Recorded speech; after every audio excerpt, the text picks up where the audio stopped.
Good morning, everybody, and welcome to the EEA Health and Safety Workshop Part 2, Tēnā koutou, tēnā koutou, tēnā koutou katoa. I hope you've all had a good week this week. It's certainly an interesting one outside the world of health and safety. Watching the American politics of the last 24 hours has certainly made me glad that I live in New Zealand. Look, today is part 2 of our health and safety workshop. So it's a pleasure for me to welcome all of our presenters and guests today. Bob Taylor, Hayley Head, Chris Withy, Angelique Fraser, and Rob McCrone.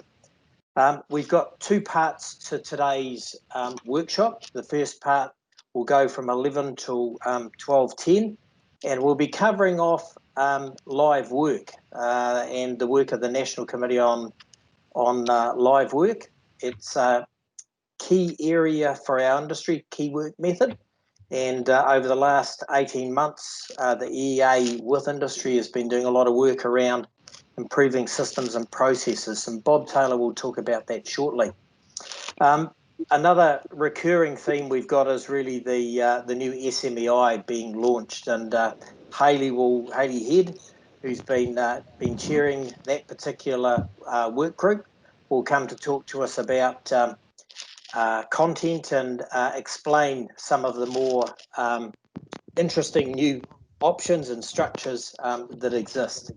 So look, we'll be back after a lunch break to talk about the issue of generation backfeed, and I suppose that really just highlights inadvertent livening issues and the rest of it, which is a critical issue going forward for our industry, particularly given that we're going to be getting a lot more distributed generation out there, batteries, EVs, PVs, and that means that our grids, our low voltage grid in particular, is going to be a lot more dynamic. So we have to really think very seriously about what these challenges are. And Chris Withy will be talking about a particular incident that they had and some of the lessons learned from that. Angelique Fraser will be joining us from Trust Power. She's chair of the Stay Live Working Group. Stay Live are a key partner with the EEA around improving learnings in the generation sector, and from those learnings actually sharing really good information with the wider industry, lots of common issues and lots of good examples of processes and programs that we can share across the industry. The day will finish with Rob McCrone, who's been the project manager for the SMEI project, talking about the new operating model, the new platform, how it's going to work, and I think people will be really impressed and really excited by what SMEI is going to look like in the future. So that's really a quick overview of the day. In terms of questions, make sure you either put your hand up or send an electronic question through via conversation. Make the most of today. It's a great opportunity. Hopefully it'll start some discussion and debate within your business. So look, I'll now hand over to Bob Taylor, and I'll introduce Bob because he's first and he's also the moderator. So I'll introduce him. Bob is the chair of the National Committee on Live Work, and he's been involved in the industry over 45 years. Previously an EEA president, chair of the Safety Standards and Procedures Group, and previous chief executive of Kinetics Contracting Company in Christchurch. Bob has considerable experience both as a practitioner of live work. He came through the ranks in terms of line mechanic and learning about live line. So he really brings to the National Committee on Live Work not just a good strategic view of the challenges of live work, but also a good practical view. So Bob, without any further ado, I'll hand over to you to update us on the work of the NCLW. Thank you. Yes, good morning, everybody. Okay, I'm going to take the next 20 minutes to just update you on the work of the National Committee for Live Work. It's been a pretty busy period and a few reasons reasonably important points to kind of bring to your attention. So I'm just going to pull up a wee presentation. Again, can somebody just confirm that they can see that? Yes, that's come across well, Bob. Oh, right. Okay, let's go. I think it's probably a good starting point just to remind ourselves of kind of what's been happening since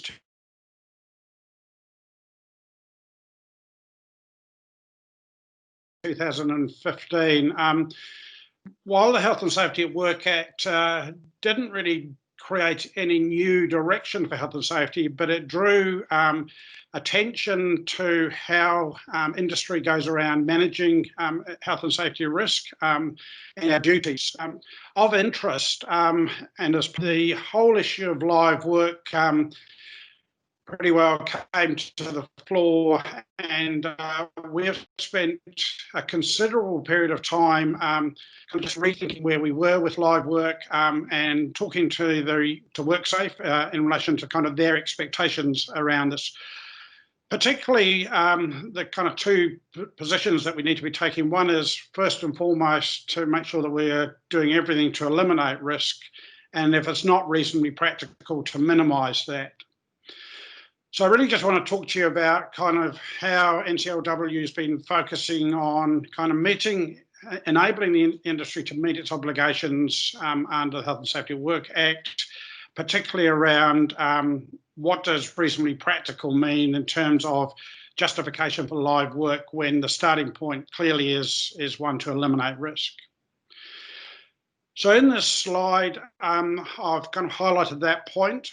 There's really three areas that we need to test our decision making against. And this wording is somewhat legal in the way it's scripted, but I'll just explain it to you. So the first criteria that we need to consider in terms of a reasonable practical test is that, is it reasonable in all circumstances to de-energise? Are there a set of circumstances where actually you are shifting risk elsewhere that is substantially greater than actually proceeding to do live work? This is generally referred to as kind of the network justification, and lines up quite nicely with the kind of criteria you apply around network hierarchy, the priorities you place on restoration. The next point is it reasonable in all circumstances to work on live equipment? And this is really all about the establishment of policies, procedures, training, and controls to make sure that if you do live work, it's reasonable to expect people to be exposed to live equipment. And the third point is, are there suitable precautions to be taken that we need to take, and are they available to prevent harm? Now, I'm going to touch on a reasonably key point in a few minutes around exclusions, and these are areas in which we have identified some concern about whether or not it's reasonable to expect people to work on this equipment, and whether or not adequate precautions can be taken to prevent harm. So let me just highlight the presentation through this slide. So I'm going to talk about the work that NCLW has been doing, particularly around the planning of live work, the doing of live work, and the checking. So a selection of work methods and the exclusions, the how we do live work, and I'm going to touch on live work restart, because for many companies, particularly after the new Health and Safety at Work Act and questions around live work, a lot of live work was reduced, or the level of live work activity was significantly reduced, down to actually only about 20% of what we saw going on pre-2015. And then, of course, the important point of kind of checking and monitoring. So I'm just going to work through over the next few minutes just these three areas. I'm then going to talk about the work program we have initiated around management of live low voltage work. So Talking under the kind of segment of planning, most of you will be familiar with the fact that NCLW and 3EA has published in May 2017 a guide for the assessment of work methods to undertake work on high voltage overhead lines. This guide has a structured approach to asking the questions under those three areas I spoke of a few moments ago. The reasonableness to, so is it reasonable in all circumstances to work de-energised? Do you have procedures? And what are the specific risks relating to the task on the day? So that document's been around for some time, and it's the framework for doing a risk assessment and for decision making. And I highlight this point. The first level is around network justification. The second one is the availability of approved procedures, competent and experienced workers, and provision of PPE tools and equipment. And the last and still equal of importance question around is there other specific risks relating to the task, often to do with the asset that you're working on or the environment in which you propose to undertake live work. Now, I just need to talk about the safety exclusions. There has been a lot of discussion over a period of time and as to what do we know about particular asset types where we identify that there is a higher risk of that asset failing while live work is going on, or the consequences of its failure are significant. So I'm talking about things like conductor and particular types of joints that we know have a history of failure. And if you are doing live work where you're placing additional tension on conductors and that tension might be applied to a joint type that you know has a higher risk of failure, then we have identified that as being an exclusion, an area where you should not be doing live work. Now, I'll qualify that in a minute. So it's about identifying known risks of failure of an asset or subcomponent that may occur during live work. The only way that you can proceed is that if there are some additional controls that can be applied before you do the live work. Now, there's a document that we have just completed a review on that provides a schedule of known assets or subcomponents that have a history of failure, where we consider that risk of failure in a live work situation presents unreasonable risk. So you need to be taking that on board, and when you're planning live work, identify whether the live work would be on any one of those asset types. The only way that you may proceed is if you have an appropriate control to ensure that that piece of equipment doesn't fail during live work. So I'll give you a couple of examples. There has been a history of surge arresters failing at the time in which they're commissioned. So with surge arresters, there are potentially two means by which you can proceed to do live work. One is the immediate electrical test of those surge arresters before you connect them. Or secondly, ensuring that you make the connection at some distance from the equipment itself, ideally using things like live line hot stick methods, where you create distance between yourself and the device in the event that it fails. Another example might be working on defective poles. Now, you have to start from a point that says, well, defective poles are a known risk. If it is a simple live work task, such as replacing an insulator, you may be able to proceed if you're able to support that structure in accordance with Part 8 of the Poles Guide. But you need to be thinking through these things. You need to start by saying, it's on the exclusion list. I shouldn't proceed to do live work unless I'm absolutely certain that I can control the risk of failure. So I draw your attention to that. That now sits as an appendix within the high voltage work method selection guide that I spoke of a few minutes ago. The next area of work of NCOW I want to talk about is the development of live work model procedures.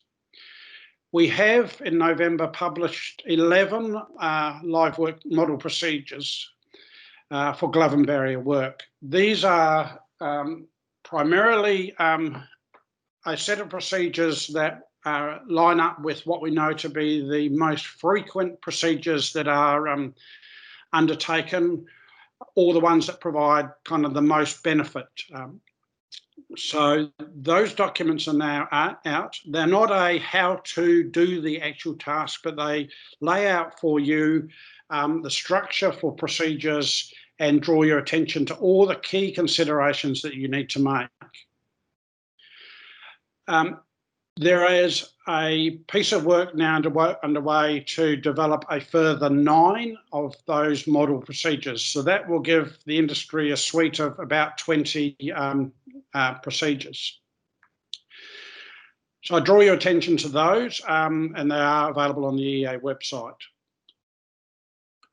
The model procedures are consistent with ECP 46 in terms of what's required, and very much aligned to the industry practice note.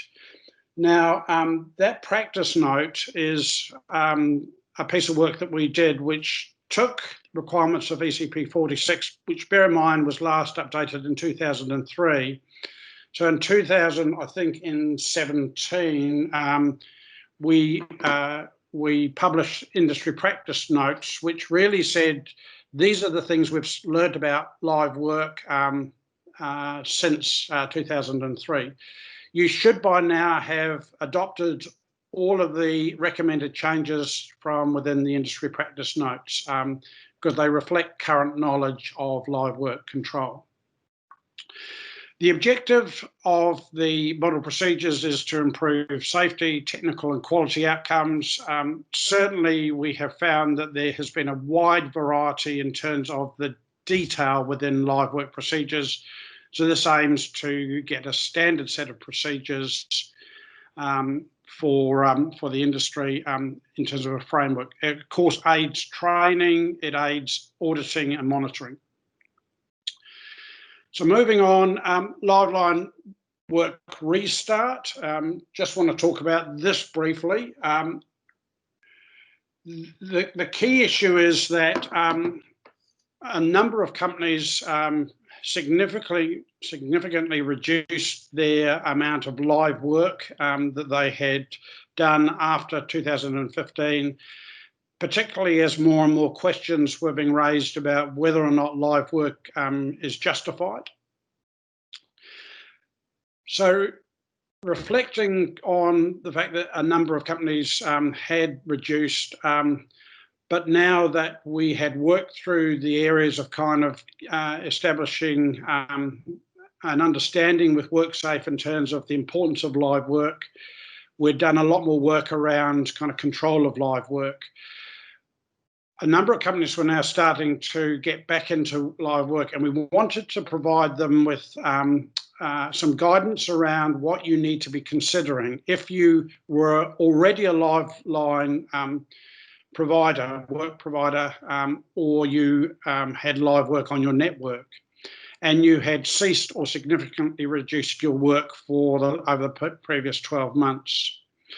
It's really just a cautious approach to encourage people to just make sure that everything that they had in place is still current and relevant, and that we have reminded people about kind of how we go about controlling live work.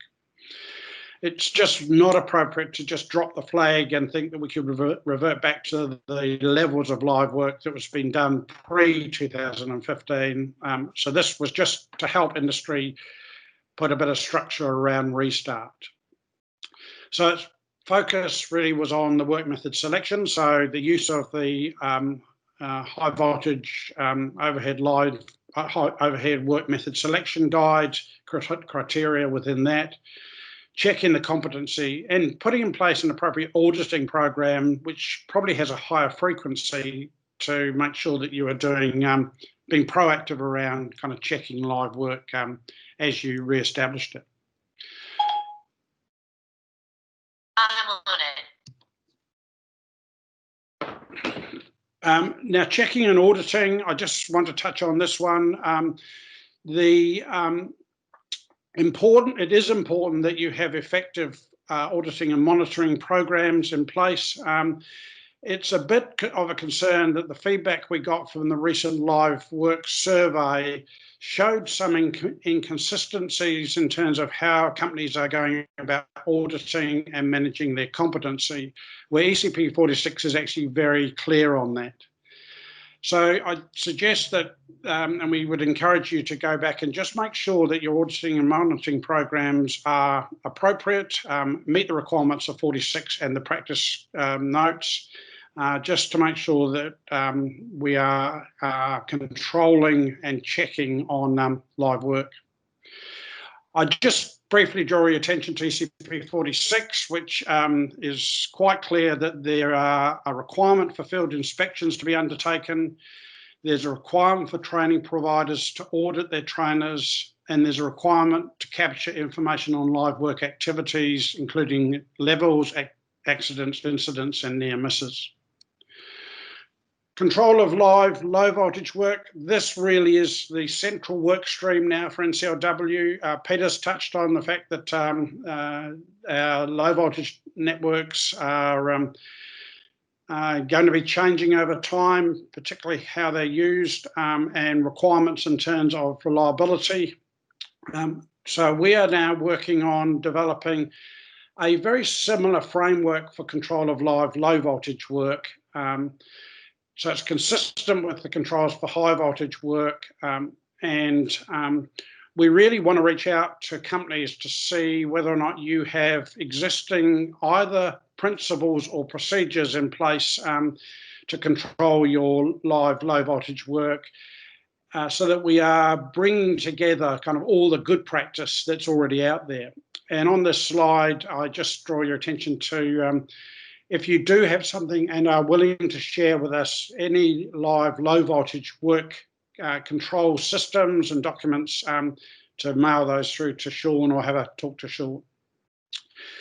The big question is, how do you what is the balance between actually principles and procedures? We don't see in the low voltage space necessarily the same structure that we have with high voltage in terms of detailed procedures. It's more likely to be more a principles-based approach. So that's the current kind of central work stream for us at the moment. Okay, that's my presentation. Just checking on how we are going for time. So pretty well bang on in terms of the next speaker's time. Are there any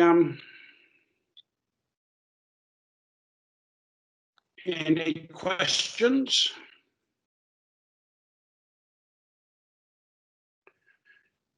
No, I take that silence as being that there are none. All right, well, look, what I will do, Hayley, can I just check that you are with us? Yep, I'm right here. Okay, thanks, Hayley. If you're all set to go, then Hayley, I'll hand over to you. So let me just introduce Hayley to everybody. So Hayley is with Orion. She's the Network Training and Access Manager for Orion. She's a registered electrician with a diploma in electrical engineering within Orion, and her role, as I've explained, is kind of network training and access manager. She also does relief work within the control room, and unfortunately has to rush off this afternoon for that exact purpose. She's a member of the EEA Safety Standards and Procedures Group, SSPG. She's worked for over 20 years within the industry, starting as an apprentice with Kinetics. So I dare say I taught her all her bad habits, but then spending 3 years installing and maintaining high voltage and low voltage equipment in substations and switch yards. She's a strong participant and active participant in the work of EEA. So my pleasure to hand over to you, Hayley, to provide your presentation. Thank you. Thanks, Bob. I'll just share my screen. Hi, everyone. Welcome.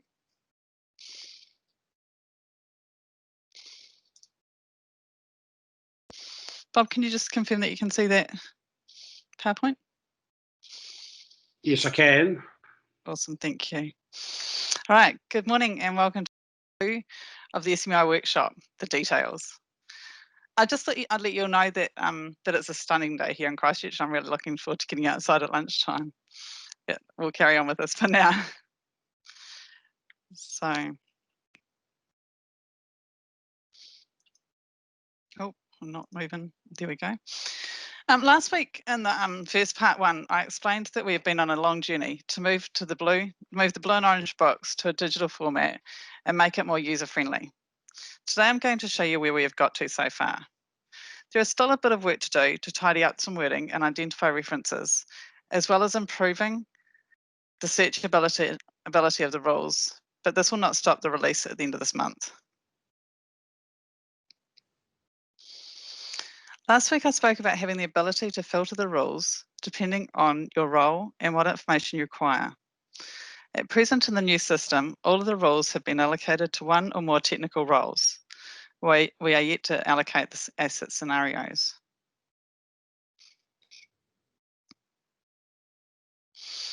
We've identified 8 technical roles that we believe will help with filtering and when looking for relevant rules and information. The technical roles are allocated to the relevant subsection of rules. And in the next few slides you will see what subsections are associated with what roles. The roles include asset maintenance, field control, field leadership, field operations, operational policy, operational services, operational planning, and people and capability.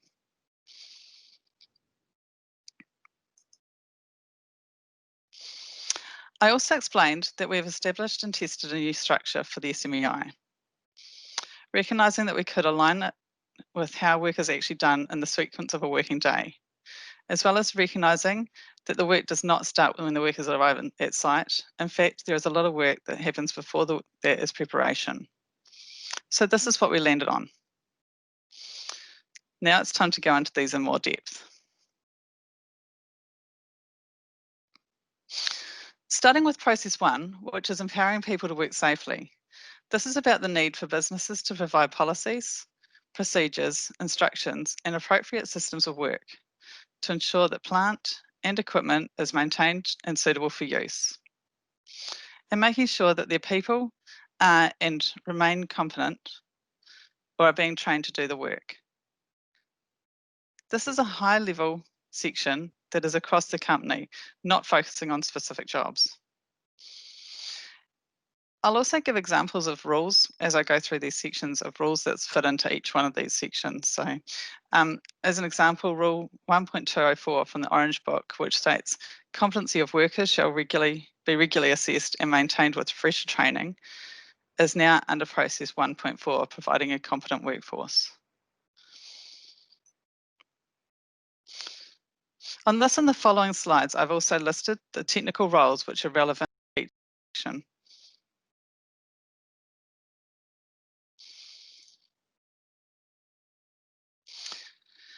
Planning for safety ahead of time focuses on safety processes and scheduling during the planning stage of a job before the workers go to site.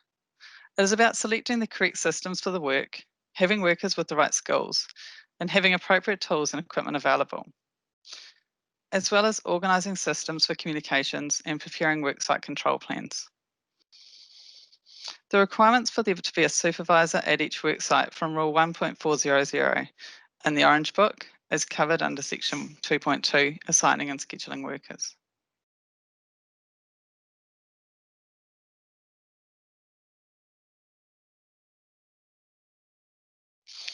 The rules under Section 3, preparing for safety every day, can be carried out at the depot before leaving for the job or at the worksite, but is still done before the work begins. This section covers ensuring workers are fit for work, that they understand the scope of the work to be carried out, and the planned approach, as well as making sure all workers have the correct tools and equipment and know the inspection requirements. Operating vehicles are still covered under this section. Rule 1.402, supervisors shall ensure workers select appropriate mobile plant, tools, and other equipment for work can be found under Section 3.2, selecting suitable tools and equipment.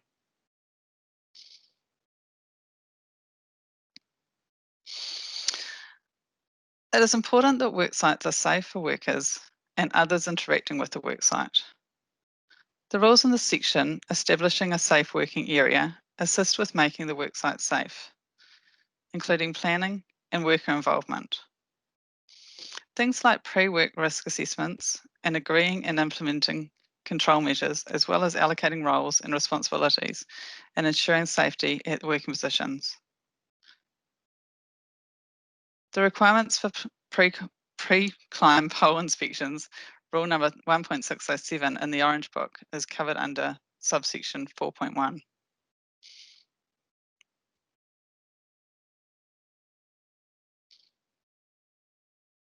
Working on assets in the electricity supply industry can come with inherent risks. Section 5 covers the rule for applying safety measures to assets, including isolation, earthing, and purging. It also covers the issue of control of assets for work and communicating and ensuring safety before work. Rule 3.504B4, after accepting a permit, the recipient shall formally advise supervisors the next access permit or test permit is held, is now under subsection 5.4.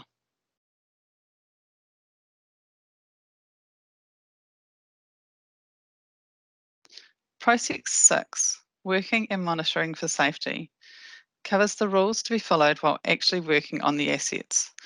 All the hazards may not be able to be identified before the work starts, or there could be hazards introduced as part of the work.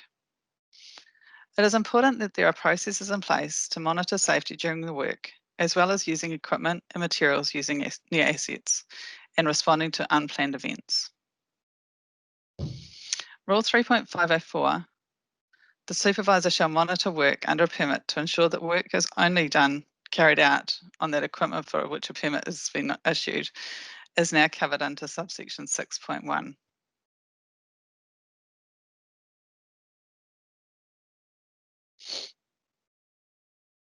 Some work requires different work management systems and changes in processes.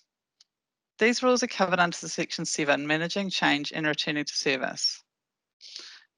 The section also covers rules that need to be followed once the work has been completed or equipment requires testing.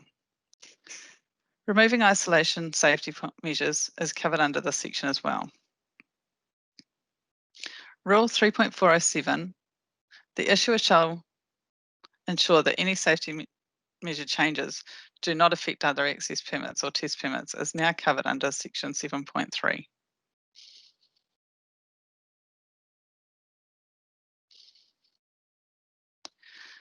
Section 8 is all about ending the workday safely, making sure the work area is safe and secure, that waste is disposed of correctly, that tools are stored in the right places, and that all records are returned to ensure, for example, that logbooks are completed and incidents have been reported.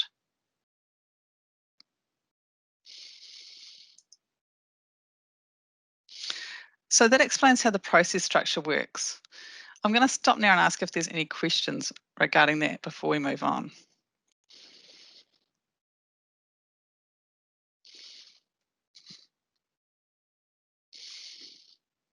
No questions? Doesn't seem so, Hayley. Okay.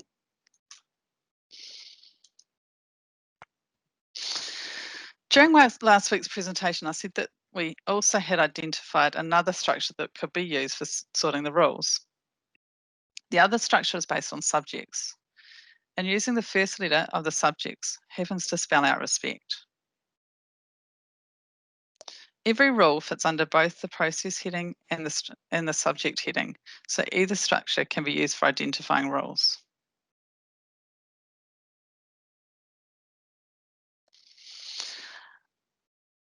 The first one is ensuring readiness for work. There are 5 subsections under the readiness. The management systems,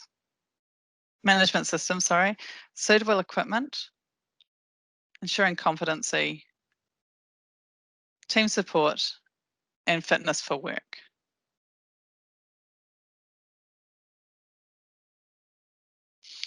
E is responding to the environment, which covers climate extremes, managing exposure to worksite noise, difficult terrain, and working safely with trees and vegetation.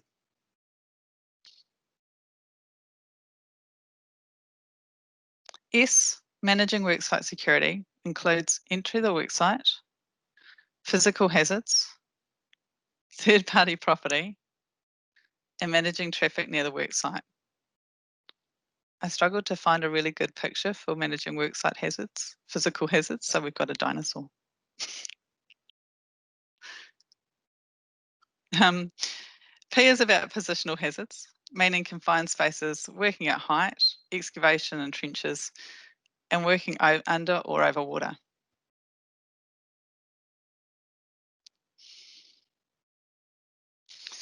E covers energy hazards, including electrical, gravitational, mechanical, and pressurized equipment.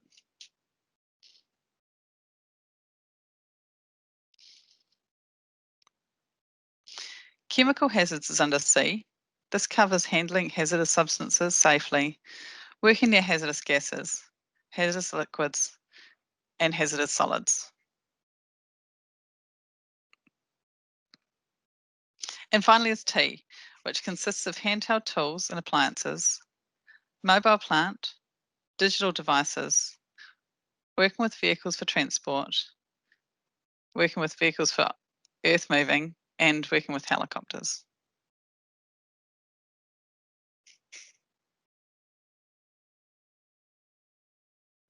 I covered those ones really quick, but I think they're quite self-explanatory. Is there any questions about the subject process, subject headings that anybody has?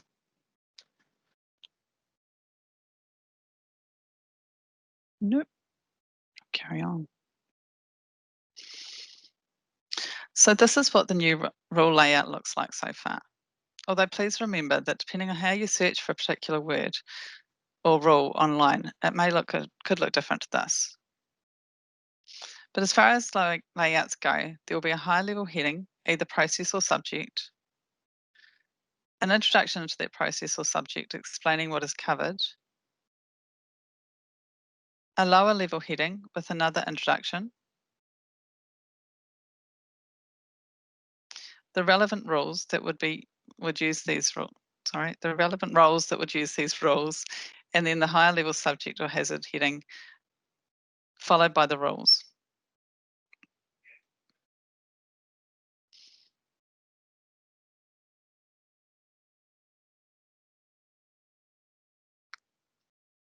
So here's a sneak preview of what the online version will look like. There's a menu at the top on the left, which has about this publication, glossaries, principles, and resources. You can scroll down to view the rules, and they'll be sorted in process order as first up. So the first one is process, empowering people to work safely, and the rules under that process will follow.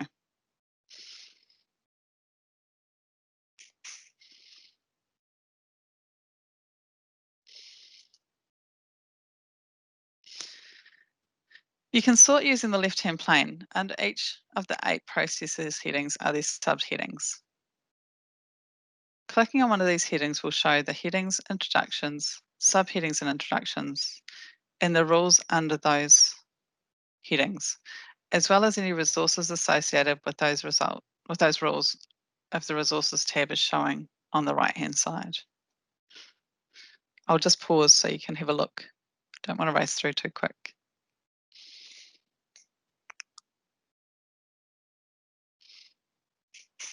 Carry on.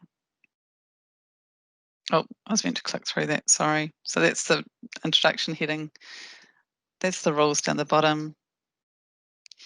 It also shows what roles these rules apply to at that subsection level, and the resources on the right hand side there. And the next tab on the left hand pane, the rules are sorted by subjects.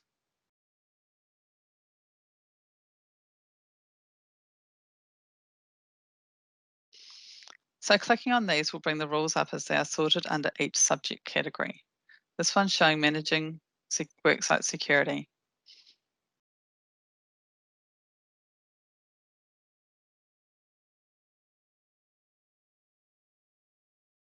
There is also a tab for the rules to be displayed in the original layout.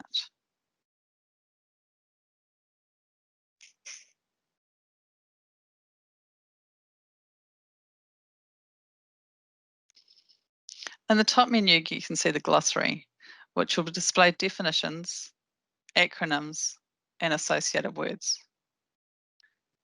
At the moment, the SSPG are going through sorting out the glossary, identifying different acronyms and different definitions, and also identifying associated words so that we can search on, say, if you search for line, it will also bring up cable and other things, words that may be associated with line, overhead line, or yeah.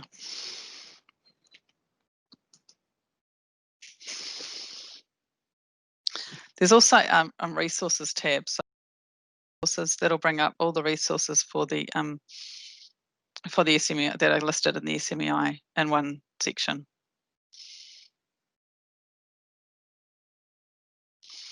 As well as being available under the resources menu, the resources are also displayed next to the relevant rules section when the resources tab is open on the right hand side.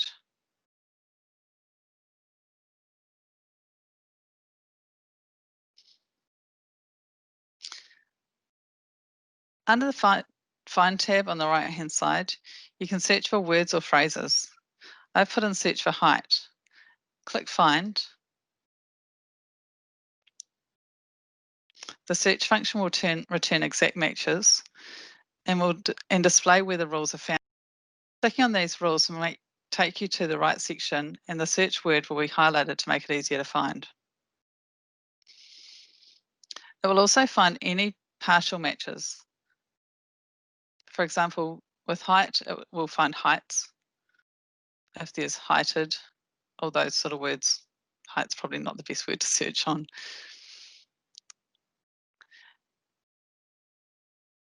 So there's no partial matches identified for height at this stage. Similar words will also be shown. These are things like, for example, above ground, for example.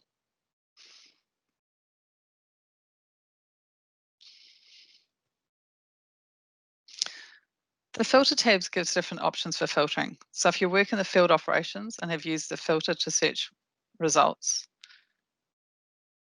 for height, would only show you the height words that identify with field operations.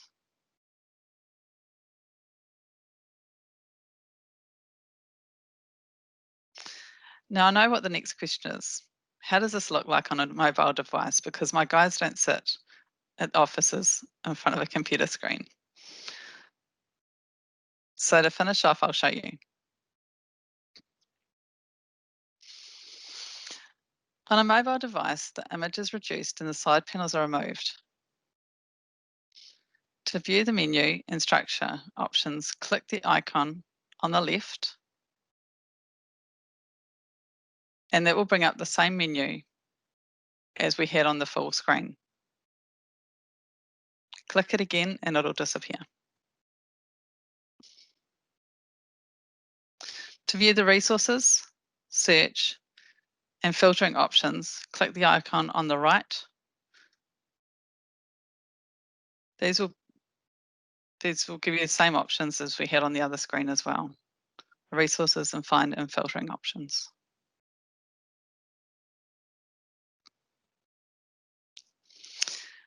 Next week, we're starting the user testing, and the SSPG will have a few bits and pieces still to work on. But I would like to say a huge thank you to Kay, our business analyst, who has put many hours into this project, and to the SSPG, who have also spent a lot of time reviewing and critiquing. To the workshop attendees and working groups for all their help as well. Thanks for taking time to see the presentation. Are there any questions? Yeah, hi Hayley, Bob Taylor here. Hi, Bob. Thanks for that. There are a couple of questions. Can you see those? There's one from Debbie Road. No, I can't. Taylor. I'm not sure. Okay, are you able to pull them up on your conversation? I'm not sure how. I usually, oh yeah, there it is. Show conversation, yeah. Yeah, so Cool. perhaps, if you can see them, I'll kind of ask you to just respond to those. Cool, thank you. And I'm sorry, that went a lot quicker than I thought.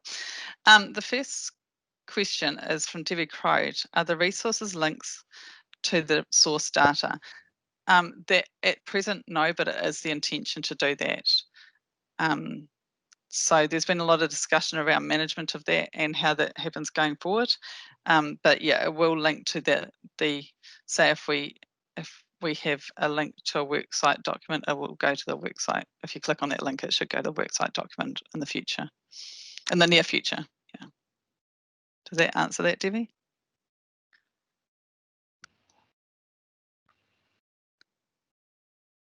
Could you stop sharing, please, Hayley? Just put Yep. your. And if Debbie wanted to unmute, she could.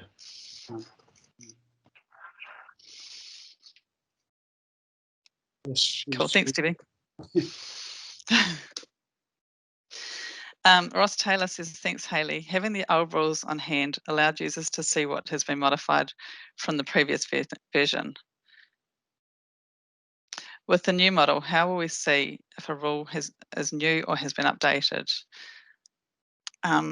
That's something we're still working on. So the review of the rule, the intention wasn't to change the intent of the rules, just to make them easier to read. But I'm not sure, there will be a process for making sure that people can view the rules. The rules also will be, Graham, do you want to say something? Yeah, I will do. So any rules, Cool. oh, sorry guys, Graham Johnson here. Any rules that have been updated will actually highlight to you so that they do stand out. So, but as Hayley was about to say, the intent of the rules is we haven't changed the intent of the rule, but where they have been changed or, reviewed in the last 5 years and updated, we'll actually highlight those to industry. Thanks, Graham. Thanks, Graham. Hayley, Bob here. I noted on some of the rules, there's in brackets a little reference that looks like a reference to the old rule. Yeah, thanks, Bob. That's what I was thinking when Graham was talking. There is also a reference to the old rule with the rule that can be viewed on the PowerPoint. Yeah. On the new rules. Sorry. Yeah. I was just going back on the PowerPoint. Yes. Yeah. So for most of your rules, you actually had in brackets a reference number, which looked to me like the old rule number. Yeah, I'll just share my screen again, and if you can see RM4103, the italic rule underneath is actually a reference to the old rule at the high level, so it won't be. It may be down in those rules somewhere a little bit, but that is the reference as well. So you can go searching if you need to, if you're not sure. That didn't share, Hayley. Oh, sorry.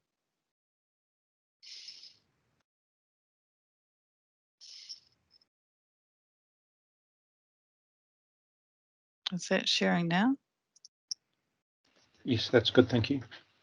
Oops, you've just, yep. Technology. Yeah. So under RM4103, safety management. That's the one that comes from rule 1.410. Cool. Very good.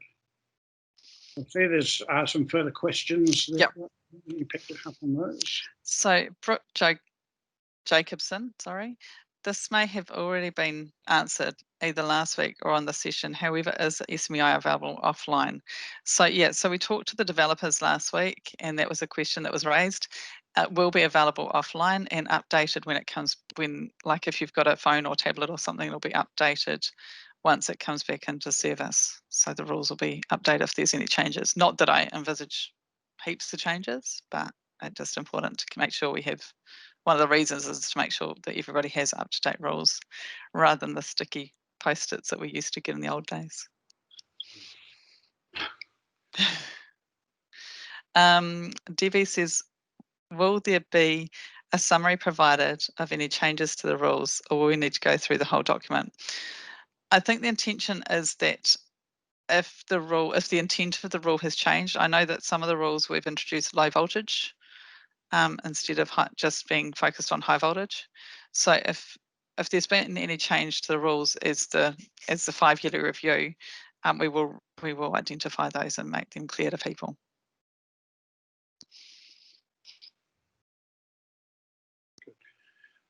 Are there any further questions for Hayley? So, yeah, Peter?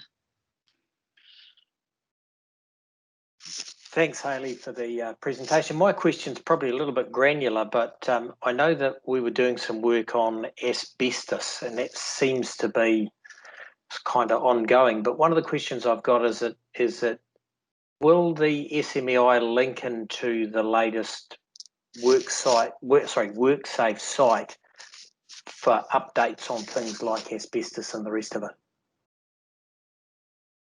I believe that's the intention. For and ongoing, it will get better. So we'll identify more resources that we can link to, and more relevant resources that are related to our industry and our rules. Okay, so it will also link back into the likes of EEA guides where there's further detail around how this rule can be applied in the field.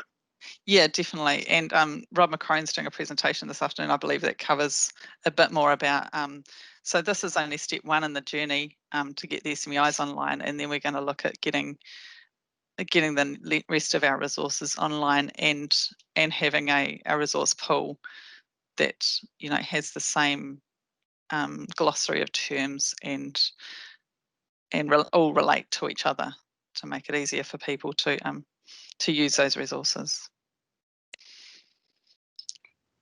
Thank you. That's right.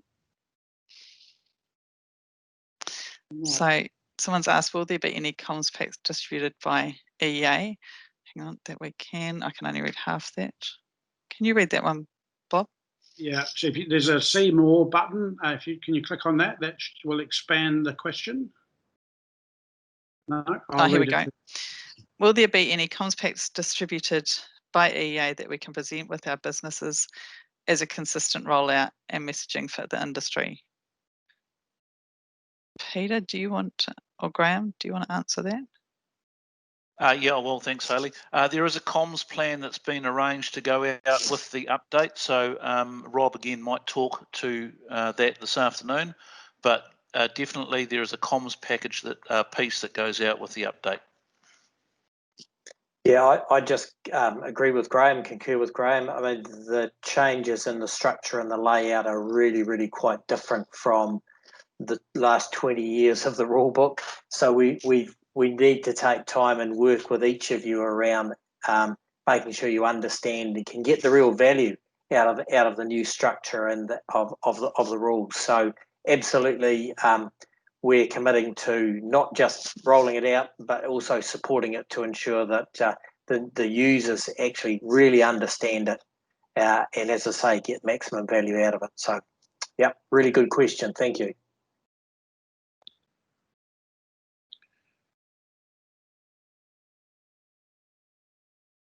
Just a comment, Hayley, and I think it's probably important to reassure everybody that basically fundamentally the rules are not changing. This is for the most part, a structural restructuring kind of exercise. And I think that's great to see, because one of the key feedbacks we've had for a number of years around SMEI is actually its usability. And I think this piece of work's certainly addressing that particular concern. Fortunately, now technology's enabled kind of us to have a range of other options to be able to kind of present information in a more friendly way. But I think it's important that people are not kind of sitting there thinking, does this mean I've got to go and restructure kind of all of my safety management systems?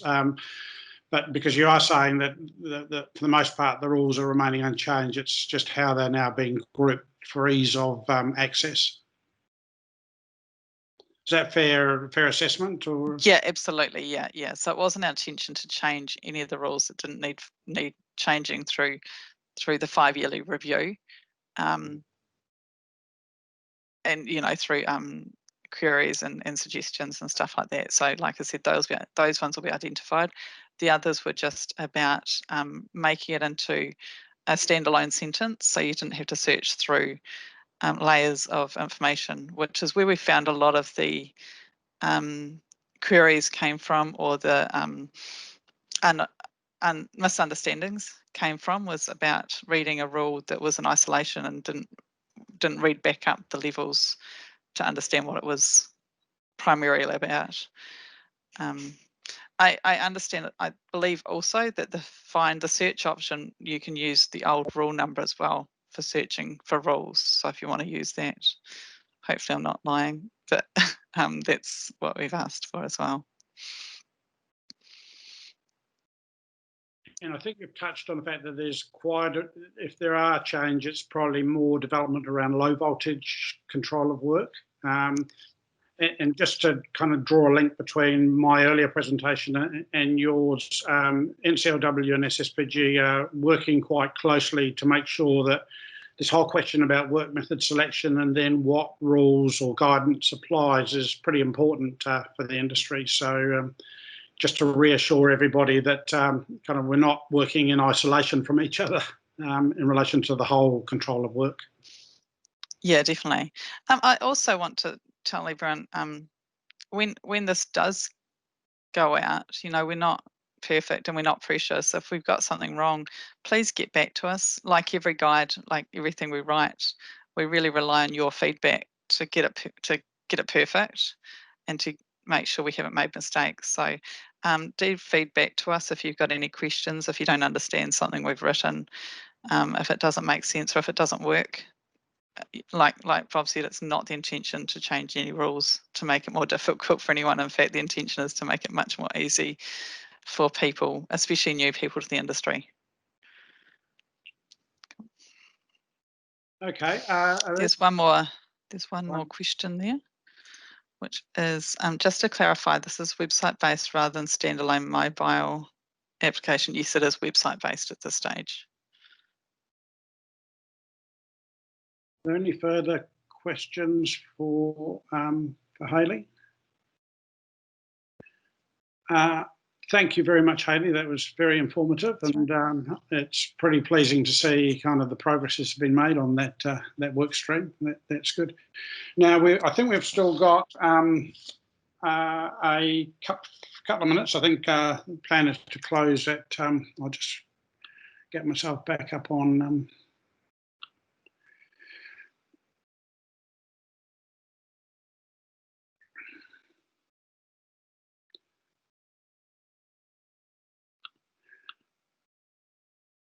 Are you able to see me or not? Yes, you're good there, Bob. Okay, cool. So look, just a few minutes left. Are there any questions in relation to the high voltage or the live work presentation now? People have had a bit of a chance to reflect on that. Again, just to reinforce the fact that the kind of central work stream for us is really now the control of low voltage work. And as I pointed out a moment ago, there's a similar kind of emphasis going on with the work of the SSPG to just improve controls around low voltage work, be it de-energised or energised. Okay, well, shall I just hand back to you, Sean or Peter, to just close? I think everybody's familiar with kind of the program for the next session, but I'll just hand back to you, Peter. All right, thanks, Bob. Look, really good session this morning. Thank you, everybody, for your contribution.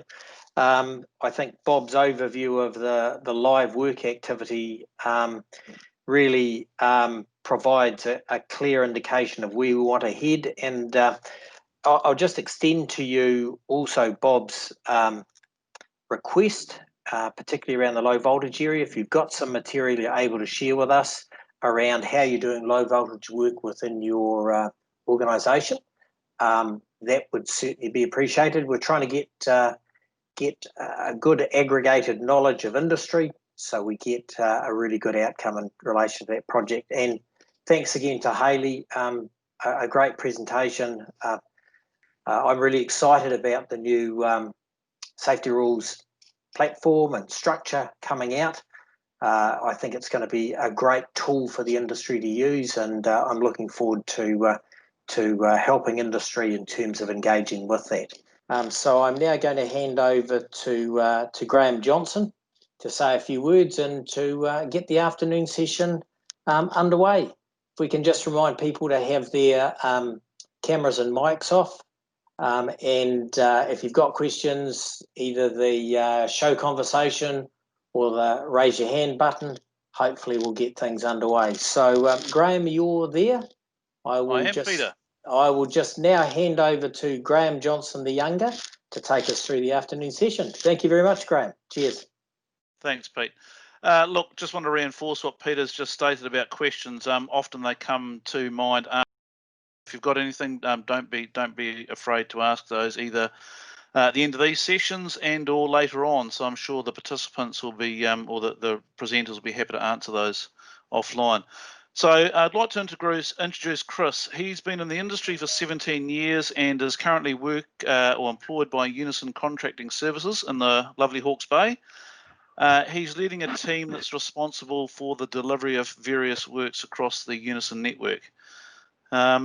He is going to talk about an incident they had, I believe, on the 24th of May last year. So Chris is online because I've spoke to him offline, and we'll hand over to you, mate. Welcome. Awesome. Thank you for the introduction, Graham. Thanks to the presenters this morning as well, and to the EEA for putting this on. It's a pleasure to be able to talk to you guys today. If you bear with me, I'll just get my presentation up.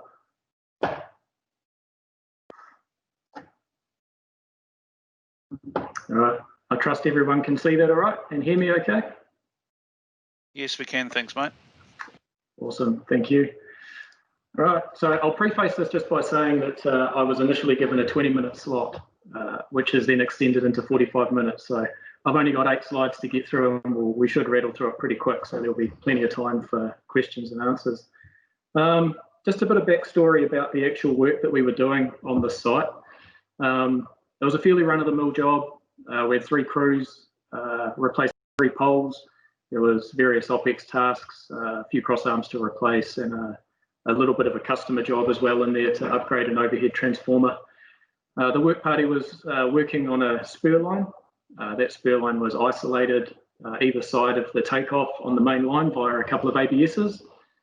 And the work party had an access permit on the HV that they were working on. In addition to those safety measures, the work crew had also positively isolated the HV and the LV from the network. Just a note on that, that is something we're starting to see more and more in Hawke's Bay and in the other regions on Unison's network.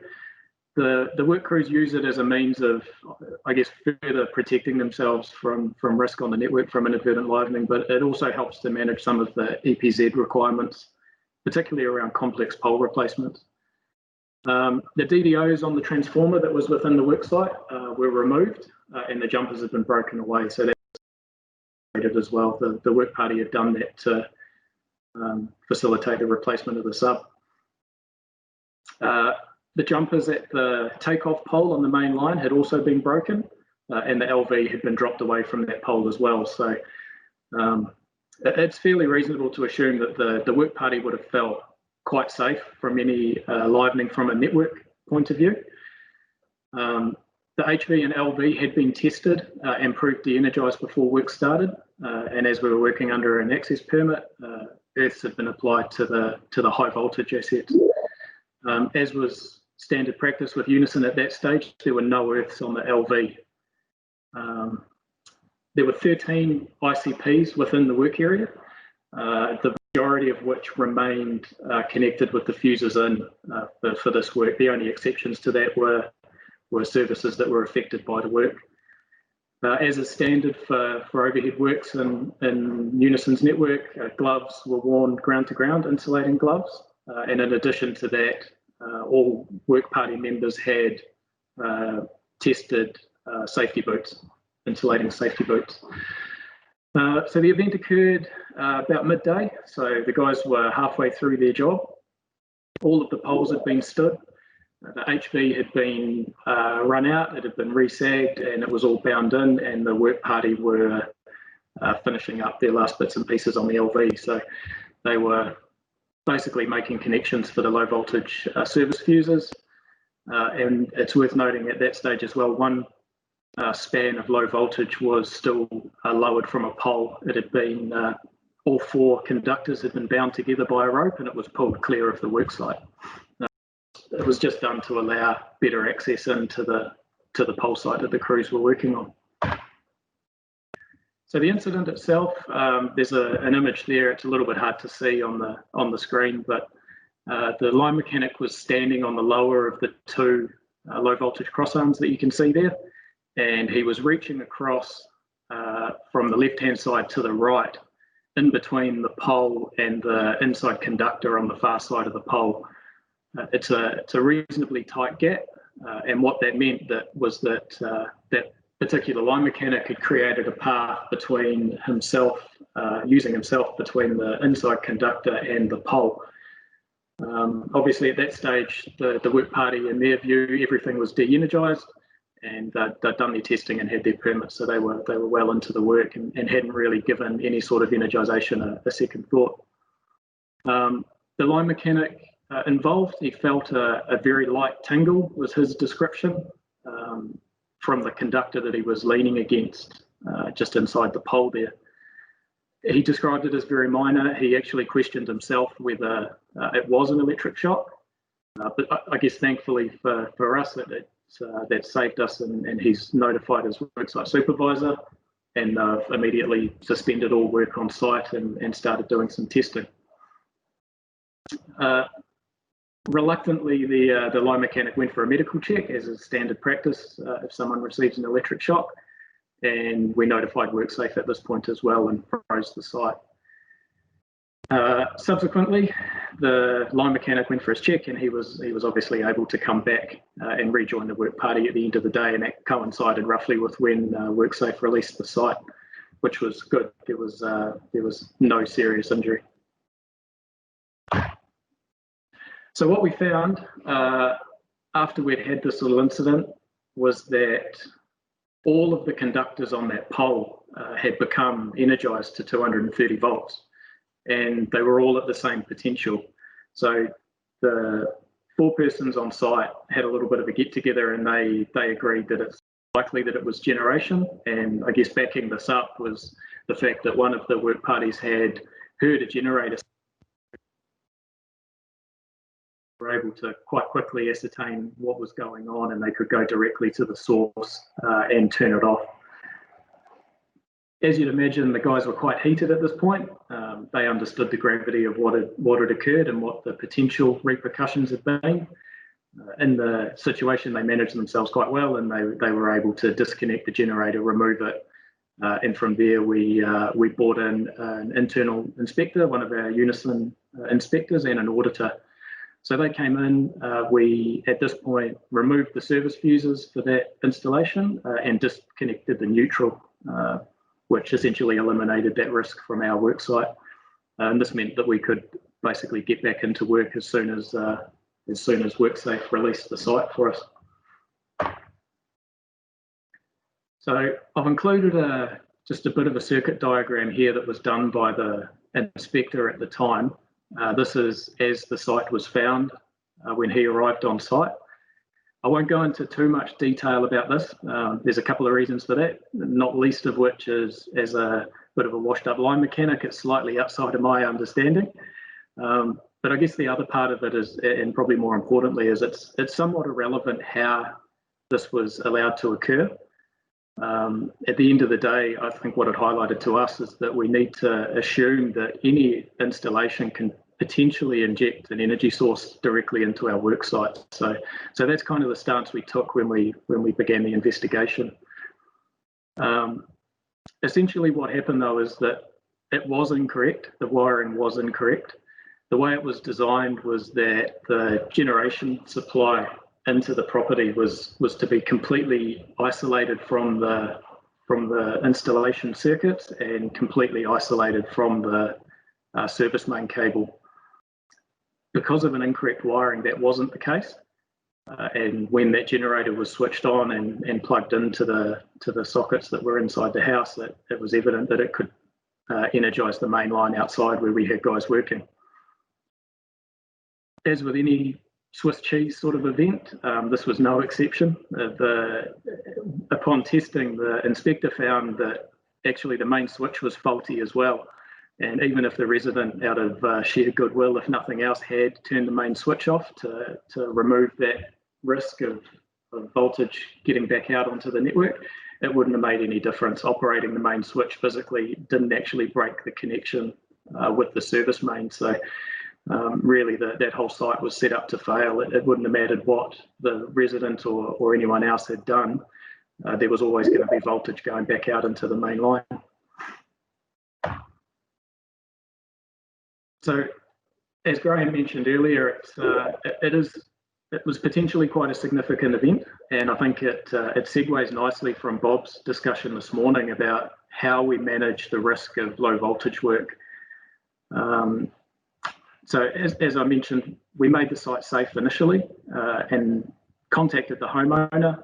We talked to him about what had happened, and he gave us the rundown on how the site had been established and why it was the way it was. And it turned out that the work had actually been undertaken by his son, who was an electrician, registered electrician. Our initial actions from that point, we undertook a duty holder review investigation, and from that we picked a panel of subject matter experts, including field staff and engineers across both Unison and also industry, just to try and understand exactly what's happened and what are some of the things we can try and do to stop this happening again. Some of those measures we were able to implement really quickly that provided an additional safety barrier to our field staff from day one, which was really positive. And they were all really pulled together in a safety alert. So that safety alert was issued to Unison staff, and we also shared that with the EEA at the time once it became available.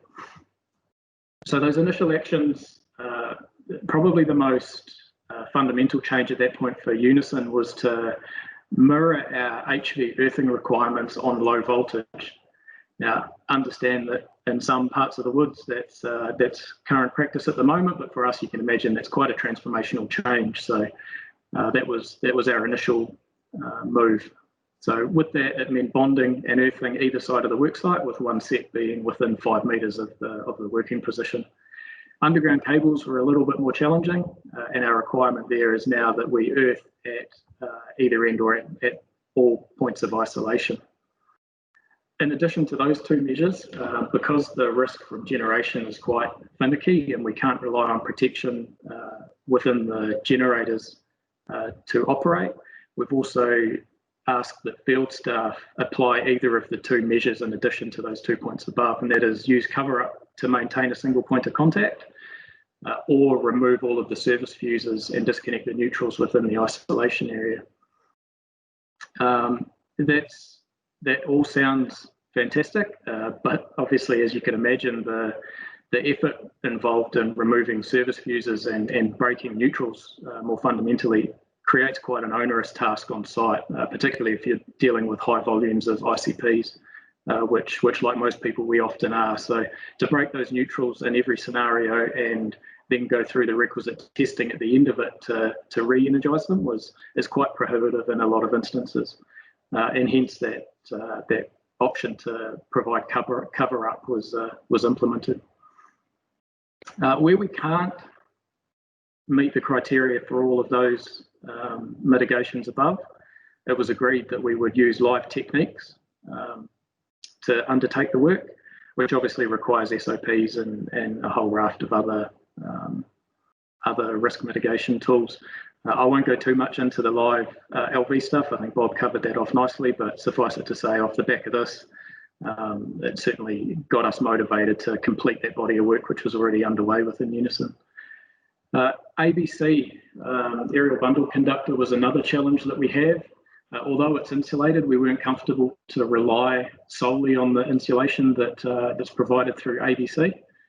So what we agreed was that when working on that specific type of conductor, we would ultimately use live techniques at all times, which adds some challenges to the guys, but I think they understand the rationale behind that. Some of the more administrative mitigations we implemented, we tried to catch some of these issues at the source. So with any outage that we had planned on the network, we obviously notify the residents, and we amended the notification cards for those residents that were affected to include a little section explaining to them that if they intend to use generation, we need them to let us know. And what that does is it gives us the ability then to front foot any potential hazards on site. So we put a little process around that, and if we're notified prior to an outage that someone is intending to generate, we'll visit that installation ahead of time, and at that point we can check it out, make sure everything's all right, and then ultimately we'll remove the LV service fuses and disconnect the neutral. Again, it just gives us that layer of protection that even if something goes awry in the installation, our staff are protected out on site. The last, I guess, administrative control that we had was around planning. And this is probably one that's that as we do more and more of this positive isolation, we're getting more benefits from, not just through the mitigation from generation, but also just efficiencies with interruptions to customers and the general SAIDI impact.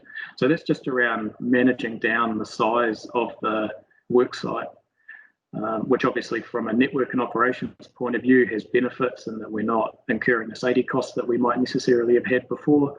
It also reduces the likelihood of generation being an issue from ICPs within the work site.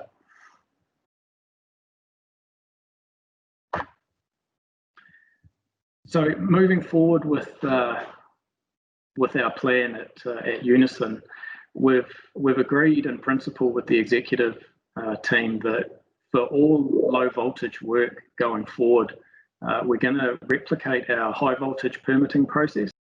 And what that means is that we will be pushing all mainline low voltage work through our network operations centre.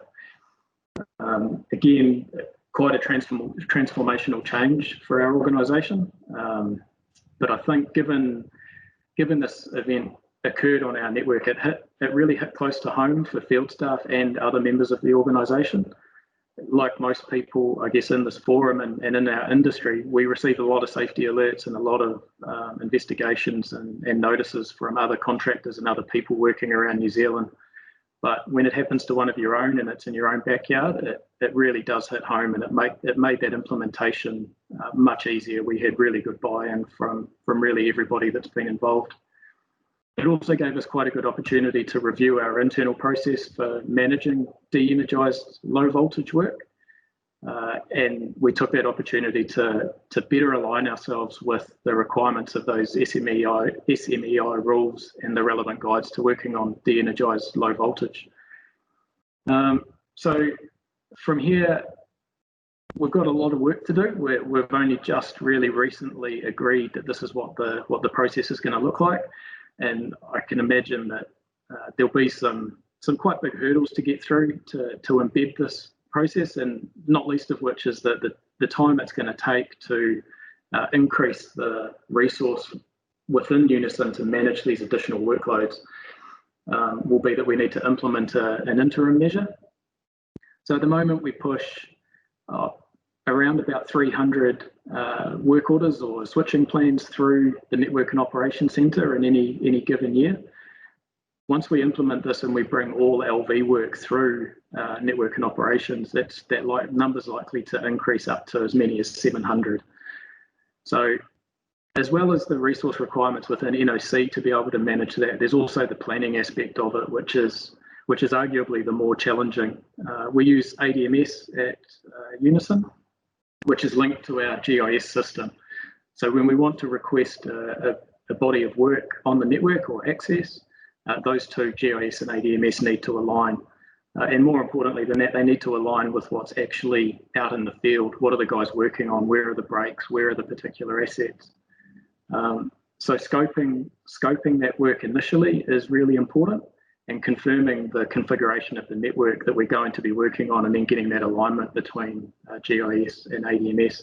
So all that does is that serves to increase the lead times that we have to do these types of work, where previously we might have used this for fill-in, or it would be the guys would head out to site and they'd undertake their own risk assessment and get into it. We now have to plan that stuff much more robustly, which, though challenging, I think it's a much safer option. So our interim process, I mentioned before, we need to employ additional resources and we need to train them up. So the interim processes that we've looked at, essentially for work that's being undertaken on the low voltage network, we're going to be issued a work authority from the network control team that's going to be issued on the fly via radio or phone as the work party arrives on site. So they'll call up, they will take their work authority from the network team, and they'll record that on their worksite safety plan using a timestamp as the identifier for that piece of work. In addition to that, we'll give them an addendum book to include with their worksite safety plan, where they can note down the required information for that work order, for that work authority. So they'll complete that, they'll attach it to the worksite safety plan, and then that'll be held on site for the duration of the work, and then it'll be returned to the office with the worksite safety plan upon completion. Minor works, as per the SMEI, we've taken a slightly different approach with that. And we've used Power Apps with our own IMG team to build a little system that we can use to essentially self-issue a permit to the site supervisor out in the field. There's a little screenshot there, you can see it, it's hard to read, but the idea of that is that rather than working on a paper-based copy, we'll be able to track and manage the implementation much better. The concern we had around a paper-based system is that we can't guarantee that we'll get it back, and we can't really we don't get any reporting out of it to better understand the volumes that we're seeing or the quality of what's being done. The app has some quite cool little features in it. So when it's complete, the issuer basically issues it to themselves, and that can then send an unalterable PDF to the recipient themselves, and also sends a copy of that permit to the project site, so that we have a record that that's been done, and we can then go back and review and check the quality of those permits that have been self-issued. In addition to just doing the permit side of things, because this is a self-issuing system and we're not running it through the NOC, again, this is just for the minor works, so service fuses and various bits and pieces like that. We've created our own dashboard, using the Power Apps system, and it's just a dashboard report in Power BI. And what that gives us the capability to do is to see at any given time what work is being undertaken on the network. So essentially, when that permit is issued to a field staff member, it drops a pin on a map and it records in a geographic way where they're working and what work's being undertaken. So that's quite a nice little feature for the operational guys that are managing multiple crews. They can see who's where and what they're doing and check on progress. And again, it just gives us that ability to be able to audit the quality of what's being done out there from a process point of view. That, folks, is really about all I have. So yeah, there's a little screenshot there of the dashboard that's populated. There's just been a few trial ones put in. We're looking to implement this in the near term for the minor works sort of stuff. We didn't need an interim process for that, given this is going to be what we run with for the long term. But yeah, as I said, it's quite early days for us, and arguably we've got the more difficult piece yet to do with implementing some of these processes and resourcing up and then training all of our field staff to be able to manage this new process. Happy to take any questions. I'm sure there's probably something I've missed, or yeah, keen to hear feedback on what people think. If there's anything we could do better or anywhere we're off the mark, we're all ears. Likewise, happy to share any of this information or any of the challenges we've had to date. Excellent, thanks, Chris. Really valuable presentation. So we'll open the floor. Is there any questions from anybody?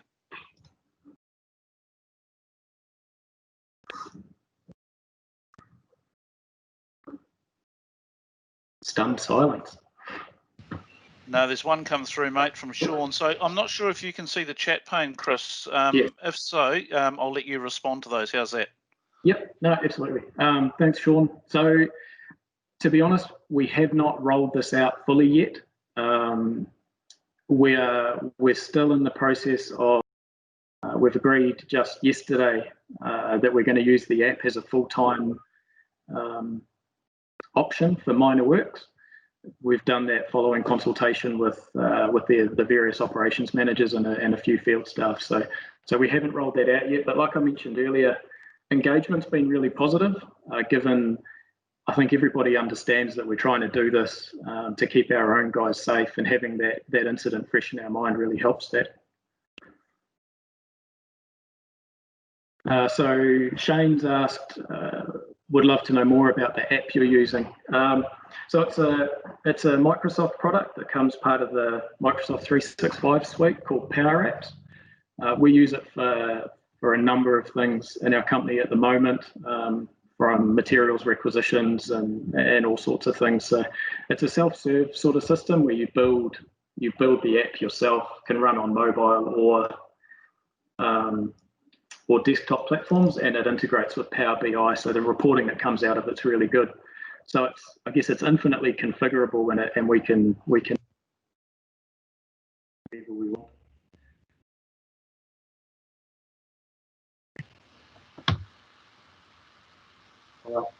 We'll complete the form, they'll hit submit or issue, and it will generate that document and send it to them. Another question from Andy: have you found solutions for earthing underground LV? Are we still working on it? Yeah, so underground was a little bit more challenging, as you'll be aware. Jim Mueller racks, like all the modern equipment, is relatively easy, and we managed to procure a number of sets of low voltage earths for Jim Mueller rack.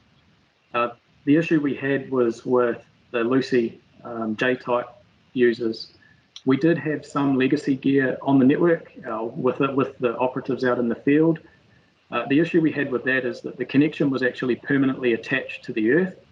And what that meant was if you install it incorrectly, i.e. upside down, you're essentially standing right in front of the fuse when you put an earth directly onto the energized section of that fuse. And like all of you, I'm sure you've seen incident reports come through, and we've had them on our network where that's happened, and the outcome's not great. So we weren't really happy to proceed with that as an option.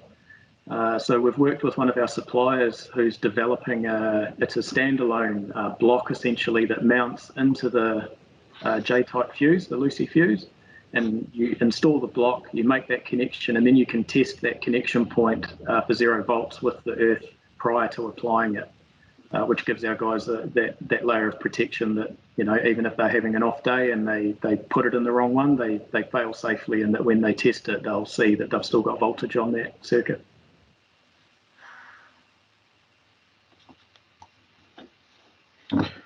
Chris, it's Sean here again. One of the thinkings I've got is that because there's going to be a lot of PV going in, or it's forecasted, does Unison have much in your region, in your area? in terms of connection and generation back into the grid? Yeah, we do. Has that increased your risk and reasons for this? Yeah, absolutely. I think we probably took our eye off that a little bit in the past because we have quite strict controls over that. Anyone connecting distributed generation of any nature, there's quite a robust process. We check the controls. There's high expectations of how that is connected and how it's configured. So we have a little bit more certainty that our crews are safe. But absolutely, like this event showed, people can have the best intentions and things can still go wrong. So absolutely, it's not just a mitigation for petrol powered generators. It's also PV, wind, all of that stuff. Thank you. Peter, you've got your hand up. Yeah, thanks, Graham. Chris, my question sort of aligns with Sean's as well, and it sits around the fact that you've got people who have these little petrol generators around the place.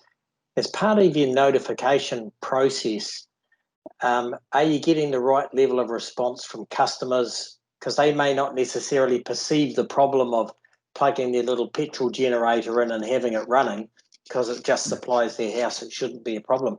Is that discussion going on with customers, and what sort of response are you getting? Not really is the short answer. Unfortunately, that's something that we don't have a huge amount of control over. And I think that's why we've been quite aggressive with the mitigations that we can control. Again, those administrative controls and having those conversations with people and trying to make them aware, it all helps and it looks good and it makes us feel better that we're trying to have these conversations and front foot the issues. But ultimately, at the end of the day, like I mentioned earlier, anywhere you have an installation connected to the main line within your work area, you somewhat have to assume that something could be awry at that site. And Sean. Yeah, me again. Thanks, Chris.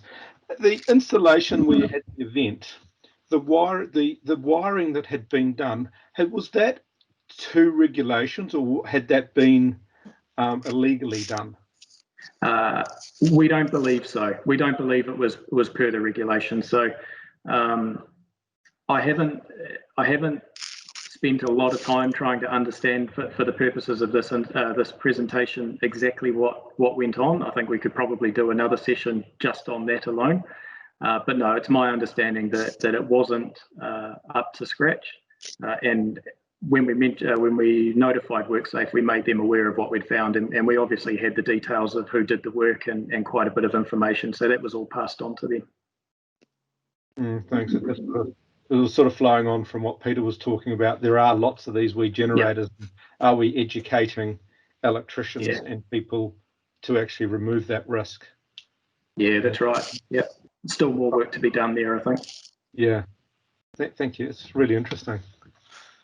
Chris, I've got a statement more than anything, and your event actually happened whilst we were drafting the EEA guide for low voltage works management, which talks about earthing of LV systems and issuing permits for live work and access permits for de-energised work.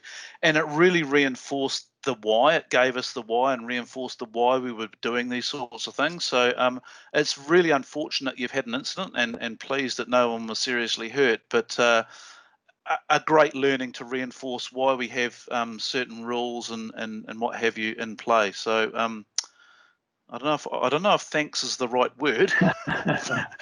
Yeah, no, but it adds to the war chest of stories. Yeah. Yeah, no, for sure. No, and thanks, Graham, for your support through that. Obviously, we were in touch at the time when we were going through the investigation, so it was good to sort of have a steer at that stage on where the EEA was looking to go with low voltage works management. So it meant that we didn't have to have two stabs at it, one during the investigation and then one once that document was released. All good. Sean, up again, or have you just okay? Sweet, go for your life. Back up again, Graham. The rollout of the app, Chris, in terms of the numbers of crews and that extra effort, at obviously in a control room somewhere. Have you sort of mapped that out? Like, I'm not sure how many crews you would actually have with having it, But have you sort of mapped it out from an effort perspective? Yeah, so because we're looking to run the bulk of our mainline network jobs through the control centre, so at the planning stage, the application will be done, everything, all the ducks will be lined up at that stage. The actual number of instances that we expect to see the app use is far less than what it would be if we used it for everything. In addition to that, I think with reactive work, obviously, we don't always have the luxury of being able to plan and get everything mapped out. So as with our HV process at the moment, if we have a reactive job on the main line, we'll be phoning that in through the Network and Operations Centre, and we'll be recording that information in paper copy on site, which again, it mirrors it. It gives that consistency for field staff against what we do for HV. But no, back to your question with the app, it is going to be difficult to roll that out. Because we've used Power Apps quite extensively for other applications in the organisation, it shouldn't be too much of a challenge. As I said, asset change forms, materials requisitions, the guys are familiar with this piece of software. So from an effort point of view, it's probably going to end up being on par with the paper-based system, if not slightly easier in some instances, given we can pre-populate a lot of the information in the app for them. And that's been done in-house? You've got specialists in-house doing that, or have you got consultants? Yep. No, that's all being done in-house. I can't stress enough, it's a relatively easy piece of software to use and to build what you want. We've got quite a guru at Unison now that's built all of the applications that we have in service at the moment. And he enjoys a good challenge, and he's been with us through this whole journey of trying to understand what we want and how the system can support us to do that. Cool, thank you. Excellent. I'll open up to the floor. Is there any other questions from anybody?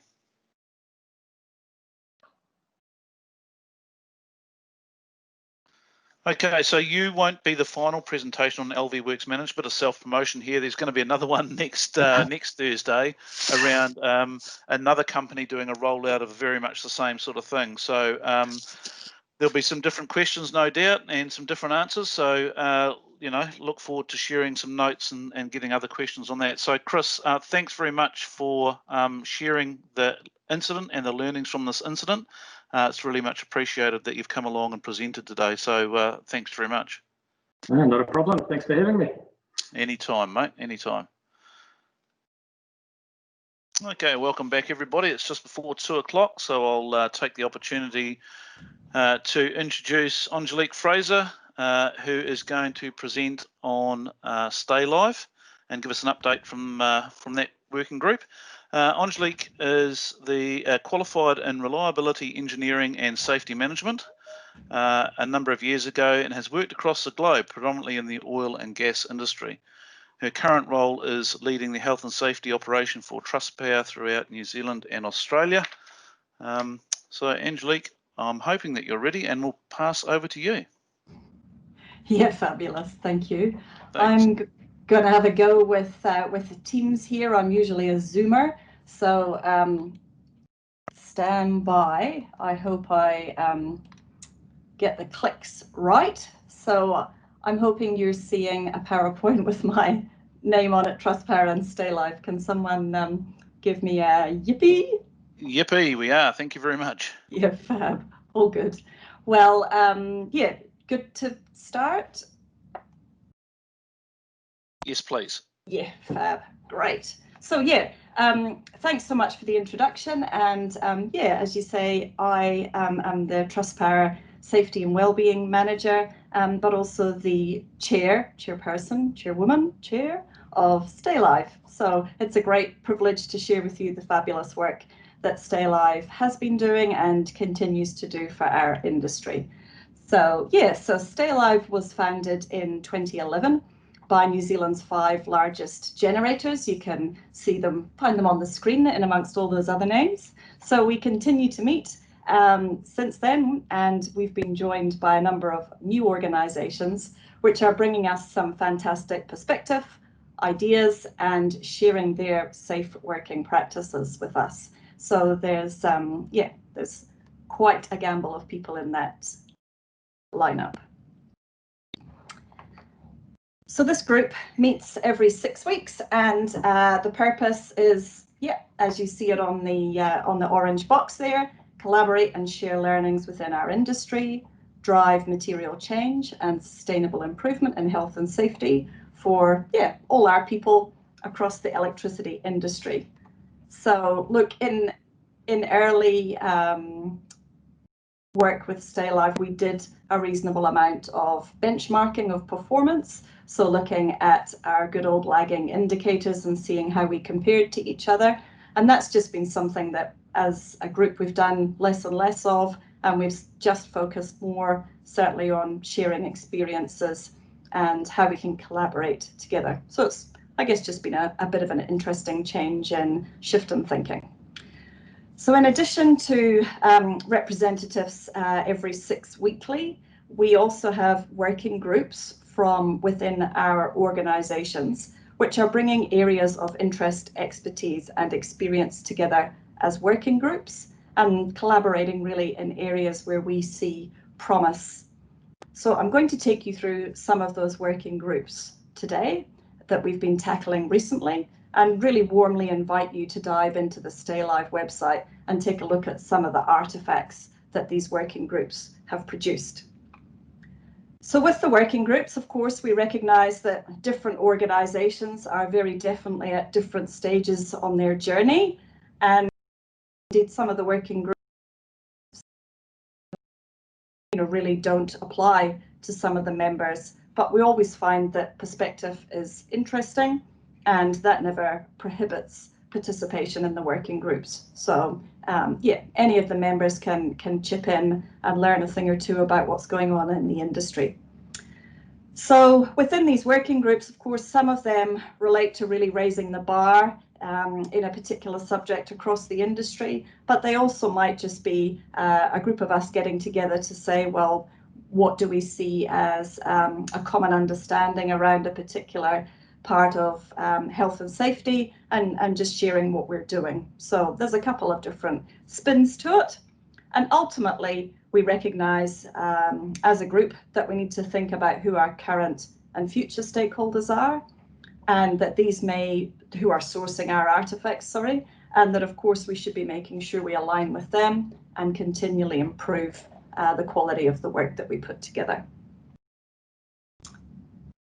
So look, this little graphic here is a bit of a Stay Alive on a page, really, that sort of highlights the breadth of the work that we're doing. So I'll just sort of spin you around this little map, and this really applies across all the work we've done since 2011. So look, the working groups have built a series of guidelines, and those are really about improving practices and consistency across the industry. And that's looked at things like how we might manage working alone. It's looked at critical risks. It's looked at how we approach confined spaces and asbestos. And then there are other working groups that really have been a little bit more about collaboration and sort of working together to share learning and challenge each other's thinking. So the types of areas that we've looked at in that sort of collaboration space have been how we might manage emergency response as an industry, frontline leadership, public safety, process safety, and fitness for work. So they've been some interesting working groups. And then we've also really been hugely successful in embedding industry practice in a couple of areas. So that would be particularly how we manage contractors and of course manage our overlapping duties, and also our work control procedures. Then, yeah, I guess another area that's close to all of our hearts is training and competence. So yeah, there's been a lot of work certainly in that space, and I'm going to take you through that in a little bit more detail as part of my presentation. And then I guess the other area that we spend a lot of time in is thinking about, well, how do we share our learnings? So look, at all of our meetings and on our website, we share relevant incidents that have been happening in our organisations. Some of them we may not have already completed investigations, and it's really just interesting to hear other views from around the table around these incidents. But ultimately on our website, we have the safety alerts for you to have a browse through. So we hope that provides some sort of interesting conversations for you within your industry. So yeah, that's another really good thing to jump in and have a bit of a look at. But first, I guess I'd like to take you to a working group that focused on, I suppose, one of the most important controls in our management of risk, and that's training and competence.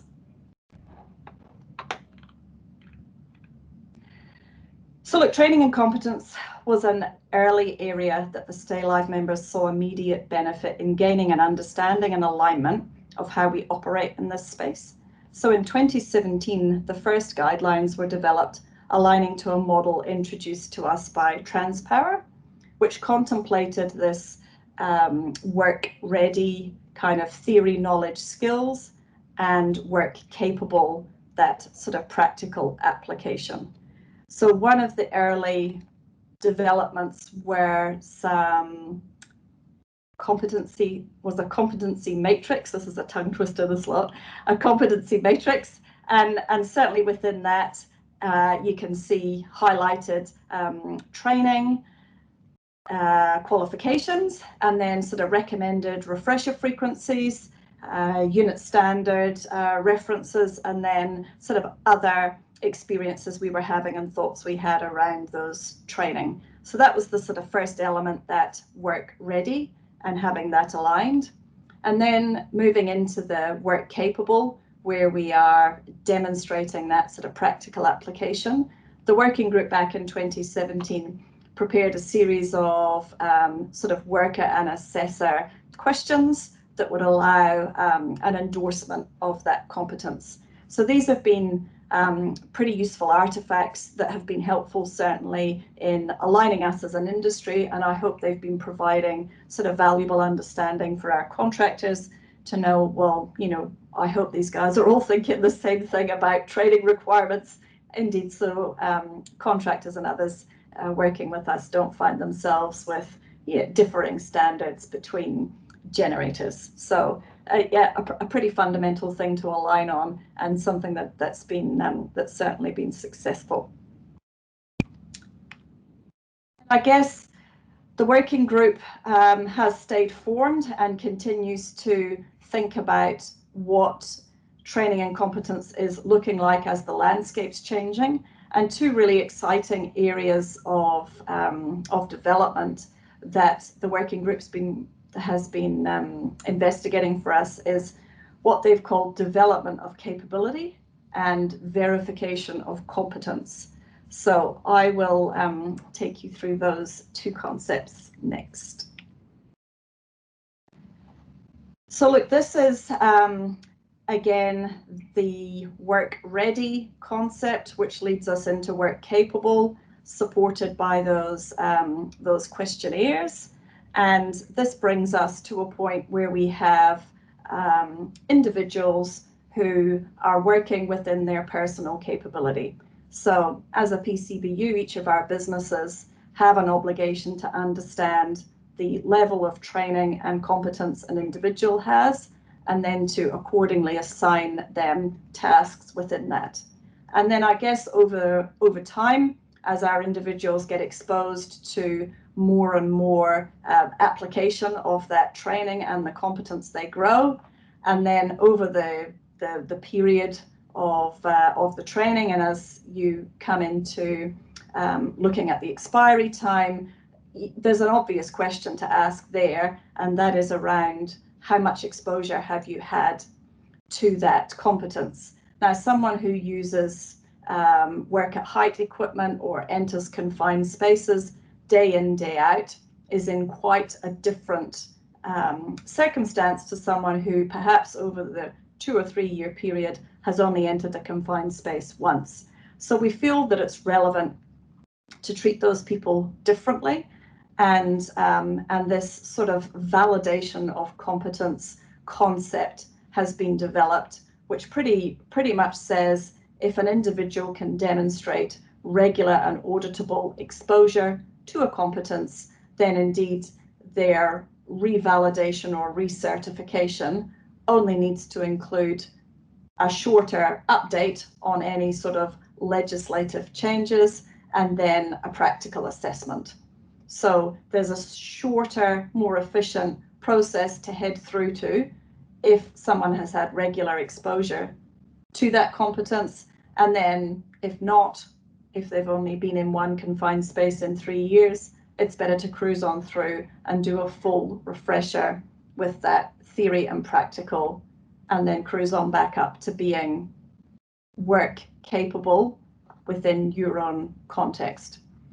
So this is a pretty exciting development in terms of being practical, efficient with how we train our people and deem them competent, and recognizing obviously mastery skill where it is. So that's been headed up by one of our team at Genesis, and been a really excellent piece of work that they've been doing, and partnering too with our training providers to make sure that there is, you know, an avenue for this validation of competence.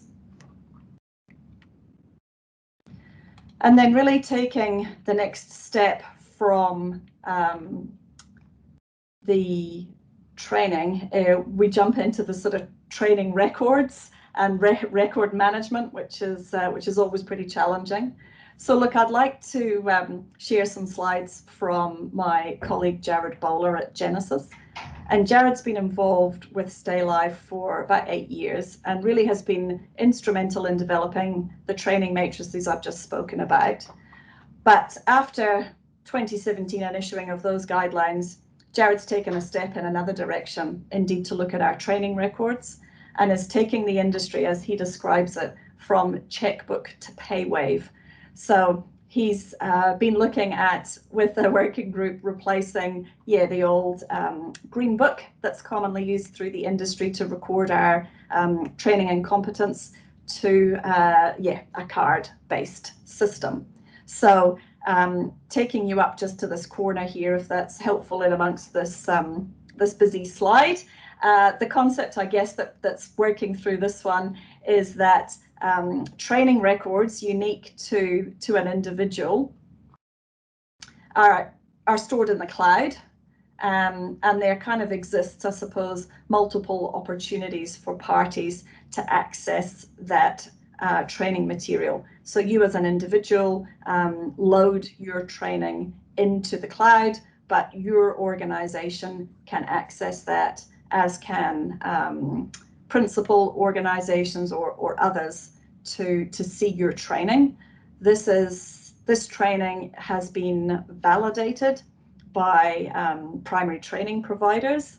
So what this gives is an assurance beyond scribbling in the green book that indeed you as an individual did attend the training and meet the required competence. So this provides a accessible, undamageable and validated means of assuring competence for the people working in our industry, who we need to ensure have the appropriate levels of training to keep everyone safe around us. So, with this concept in mind, we've been through, certainly over the last 3 or 4 years, quite a journey to prove the concept, working with Contact down in Topo, and then selecting a technology provider, and then cruising on through with that technology provider to actually proof of process. So running that at one of Contact's sites with a number of their contractors to test the process. So that's continuing on, and from a technology perspective, there's been a final build, and then certainly a number of generators are onboarding the competency tool within their businesses in a number of different ways.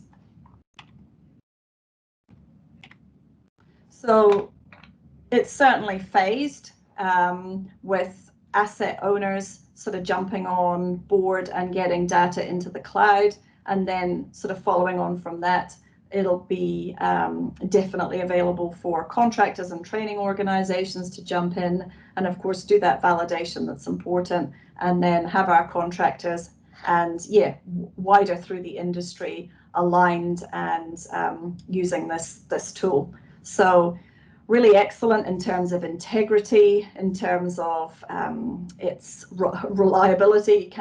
You can put a card through the washing machine and it comes out pretty well on the other side. So yeah, taking us forward certainly in that space. So that's an exciting development. And I'd like to take you now to frontline leadership. So this is something that a working group led by the health and safety manager at Mercury. And it was really a really good example of a collaboration. So look, it's definitely an area that's important to effective safety management, and that's how leaders take up their role.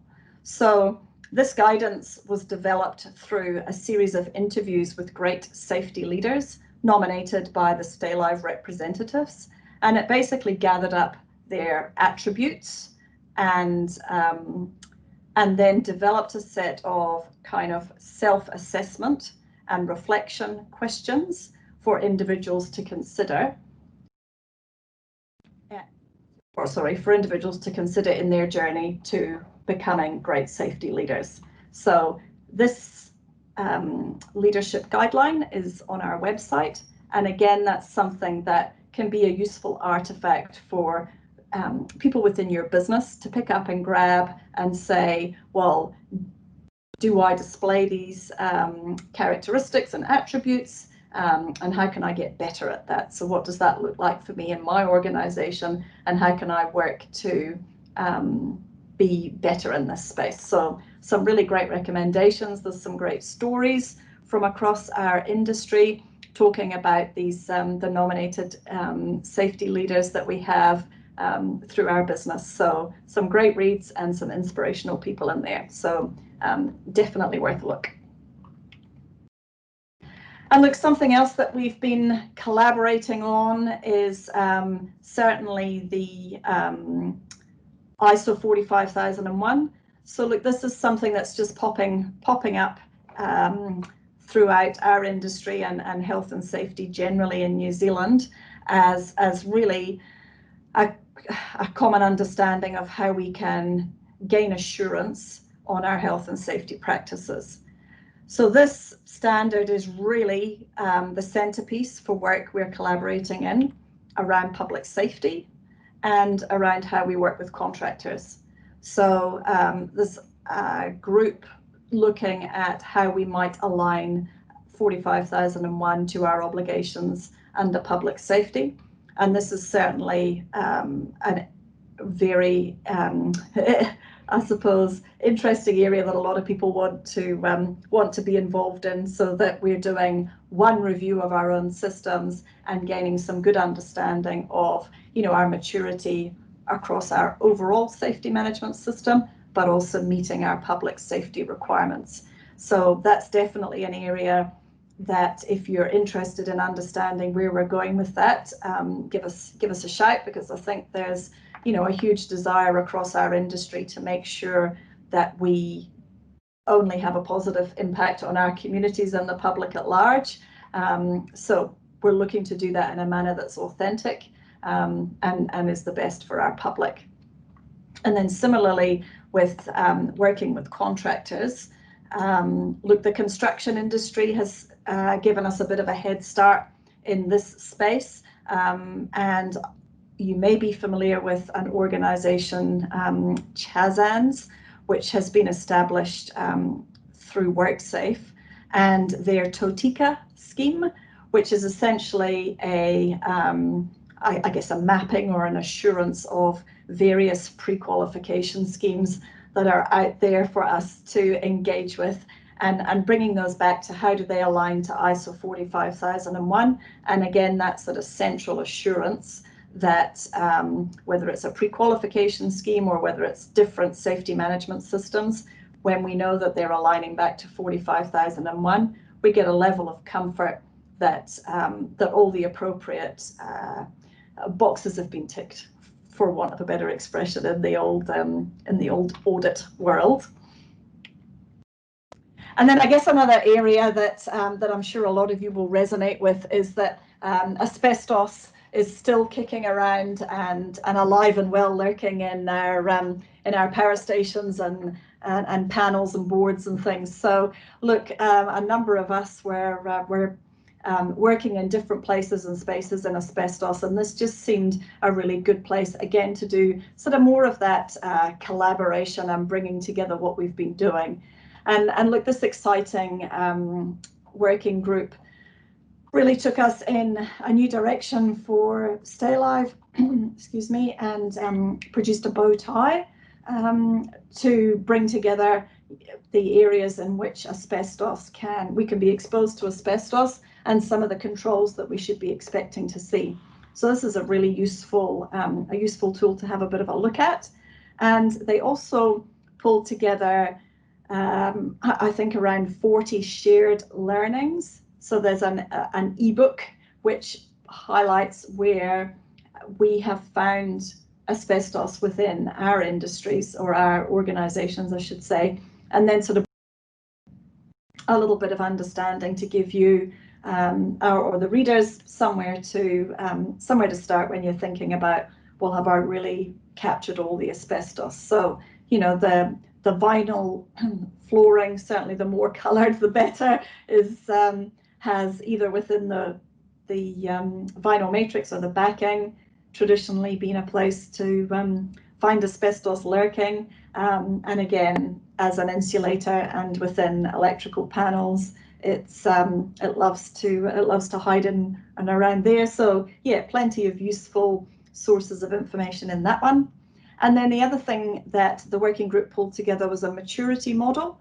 So this could be something that is helpful within your business, or to sort of present to leadership, is to be able to demonstrate sort of where your organization might sit in a maturity model. So through a sort of series of questions associated with the management of asbestos, the working group sort of provided where you might be spinning all the way through from that vulnerable, reactive, calculative, proactive, and then the extra for experts at the top there, the generative.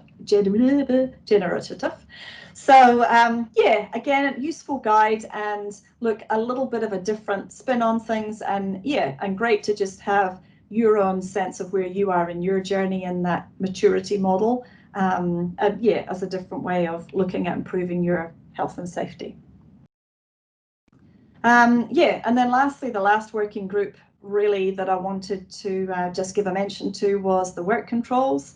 So this has been something that has been at the core of where Stay Alive's been working for quite a number of years, and that working group is now meeting every 6 months and has produced the 3rd edition of the work control guidelines. So having done their initial piece of work and then a reflection and a few tweaks, this 3rd edition is pretty slick. And I guess the next thing that's being looked at by the group is, well, how do we assure a level of consistent training and competence in how we apply the guidance in those work controls? So look, that's an ongoing work stream, and again, of course, incredibly important, how we isolate our assets and make them safe to work on, and do that consistently across our industry. So look, yeah, popping that slide back up again, lots of different parts of the health and safety space is, you know, those areas that we're working in, there's guidance, collaboration, and then, you know, being open and honest about what's happening and sharing our safety alerts, so that, yeah, everyone's learning from what we've experienced in our business. So yeah, that was it, and I'm super delighted to answer any questions that you might have.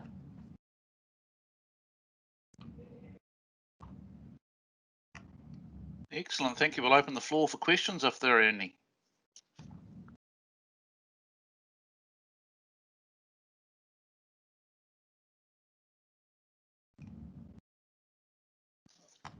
Oh, the sound of silence. Well, I'm going to have one. So I did quite like the checkbook to pay wave analogy. So that was very good. Thank you. Yes, that wasn't mine, I'm sad to say. Yeah, I've noted Jared's name there, but I'm going to steal that one. So thanks in advance to Jared. Just with regards to the ebook for your asbestos guide, is that actually published and available on your website? Very soon. Okay, next week. cool. Yes, Next week. it's not. It's been approved, and yeah, but yes. Excellent. And just with the common competency framework or the competency framework, so does each company responsible for the undertaking the training, or do you have agreements with specific providers?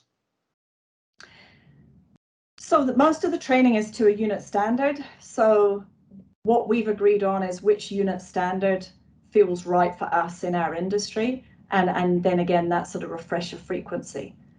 And then after that, you can go out to training providers sort of in your area, or that work with other parts of the business. So we've pretty much, as Stay Live, stayed away from recommending particular training providers or particular other businesses, but more presenting those options in particular that the unit standards. Perfect. And then just one final question in relation to that. With regards to the refreshers, who sets the criteria for those? So that's what we have been putting our heads together and recommending as Stay Live what we think that should be. Great. Perfect. Okay, are there any questions from the floor? It looks like you got off fairly lightly, Angelique. So thanks very much. I can't believe it. Really? So thanks very much for your presentation. Really good to hear from Stay Live, and we look forward to seeing more work that you're doing. It's fantastic, and like I say, like you said, the website's up and looks fantastic. So encourage people to go and have a look at that. So thanks very much. Yeah, and to reach out to. Yep, cool. Thank you. Awesome.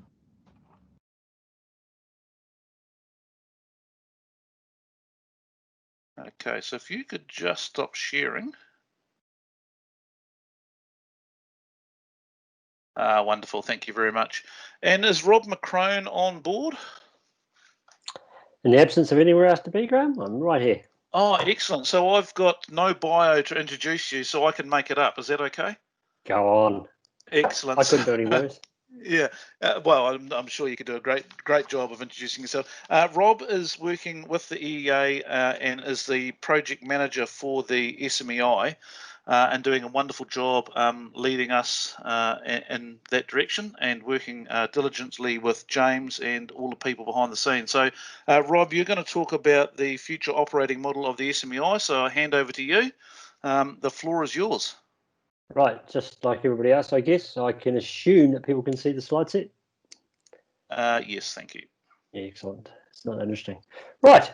So, yeah, as stated, I was am the project manager for the restructuring review of the SMEI, but I've also been working with Peter on more broadly adding value for members in terms of its publications. So I guess I've got two responsibilities here today. I'm the last caller, so I better make sure we go out in a high.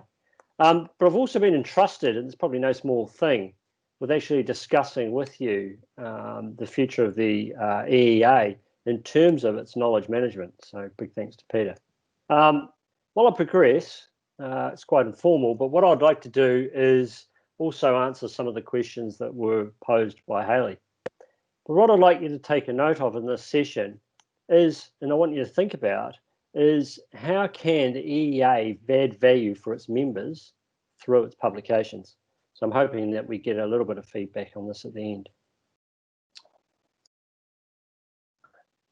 So the SMEI you saw this morning, and I guess most people were here for this morning's session, that Hayley described, was actually a pilot.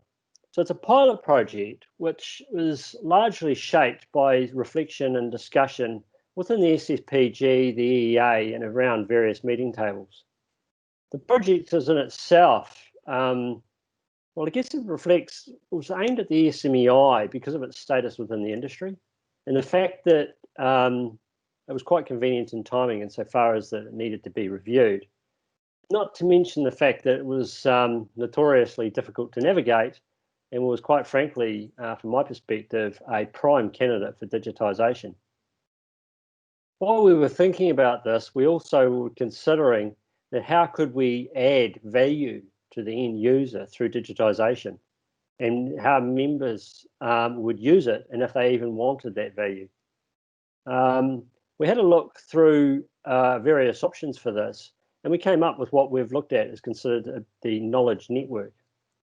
So as you'll appreciate, going digital is probably not new. What was it? Checkbook to credit card. But in this context, this is the first time that it's been done. So as a result, the project that Hayley presented today was in every way a minimum viable product. So that is what we've presented and what we're going to be delivering is the very minimum that we think is absolutely needed by industry to really start taking you on that journey of creating a knowledge network for your sector. So the future. So what you're looking at is largely what we consider the benefits of going digital. These aspects obviously overlap, and what I'll do is go through them sequentially to give you an idea of what we are talking about. So the big one is restoring, I say restoring loosely, but it's a common understanding. So there's a lot of people on this call that I seem to recognise a lot of names. They were at the roadshow last year. You also got the opportunity to provide feedback. And for those of you that remember, there was a lot of conjecture about how the SMEI was actually used. Well, it was originally developed as a pillar for organisations to establish their own policies and procedures. It's now been used by a large variety of people for a large variety of reasons, some of which were quite surprising at the workshops. We had an anecdote. We had a young guy say that the only time he ever opened the SMEI was to check the MADs. Right. So what he asked us when we were thinking about future thinking was, could we just provide him with a sticker with the MADs on it, and then he wouldn't need to open the book. And we were surprised at how many people talked about difficulties they were having in the workplace with the SMEI in relation to debate. So it wasn't healthy debate around what the SMEI is trying to say. It was arguments because people were interpreting it in different ways. So what we want to create is an SMEI that meets the needs of this wider range of users that we're starting to understand, but at the same time can become an even stronger pillar for organisations to develop your own policies and procedures. When it comes to learning and collaboration, the vision is that the EEA documents, when complete, there's no reason not to believe that all 73 of those documents can be digitised with really clear linkages between the subject matters, hazards, and the like. Okay, the idea is we want to significantly improve the application of these documents to industry. When we finish, and we talked about linkages earlier, we want to be able to link to those other documents. WorkSafe guides on asbestos being the example that somebody asked Peter about, or Peter asked about. While there are limits to this, and far be it from me to point to Standards New Zealand, these are going to simply be challenges to overcome. There's communities of learning. And I pose a question, how is it we know that users understand what's being communicated? I've spent some time in the formal education sector, and it's quite clear that the formal education centre just anchor back to guides like the SMEI. They don't necessarily teach people well what it is, what it's meant to be used for, and how to use it effectively. What we intend to do is to answer the question of how it's being communicated so that we can ensure that actually people do understand what the SMEI and other documents are saying and the way they're saying it. Now, the bit that I quite frankly love is the continuous improvement cycle. So in the past, how would you as a user identify what a change had occurred between the 2014 iteration, which was a lag from the past, and the 2015 iteration? The answer is the SSPG would have told you, and there would have been some promotion and the like. Now, the very clever analyst that we've employed, and Hayley made reference to her, has tagged the fact that we will be able to document the date of when things were updated. But the vision is that we'll be able to do an awful lot more than that. There's no reason, now that we've digitized it and we have it in a platform, that we can't put supporting feedback and supplementary material inside or beside each of those rules. So that if you chose, there's no reason why you couldn't see SCPG papers, minutes of discussions, obviously anonymized feedback, but these would all be available to those who actually want to try and understand the rules more fully. Then there's continuous communication. Quite frankly, that's just speeding up the feedback loop.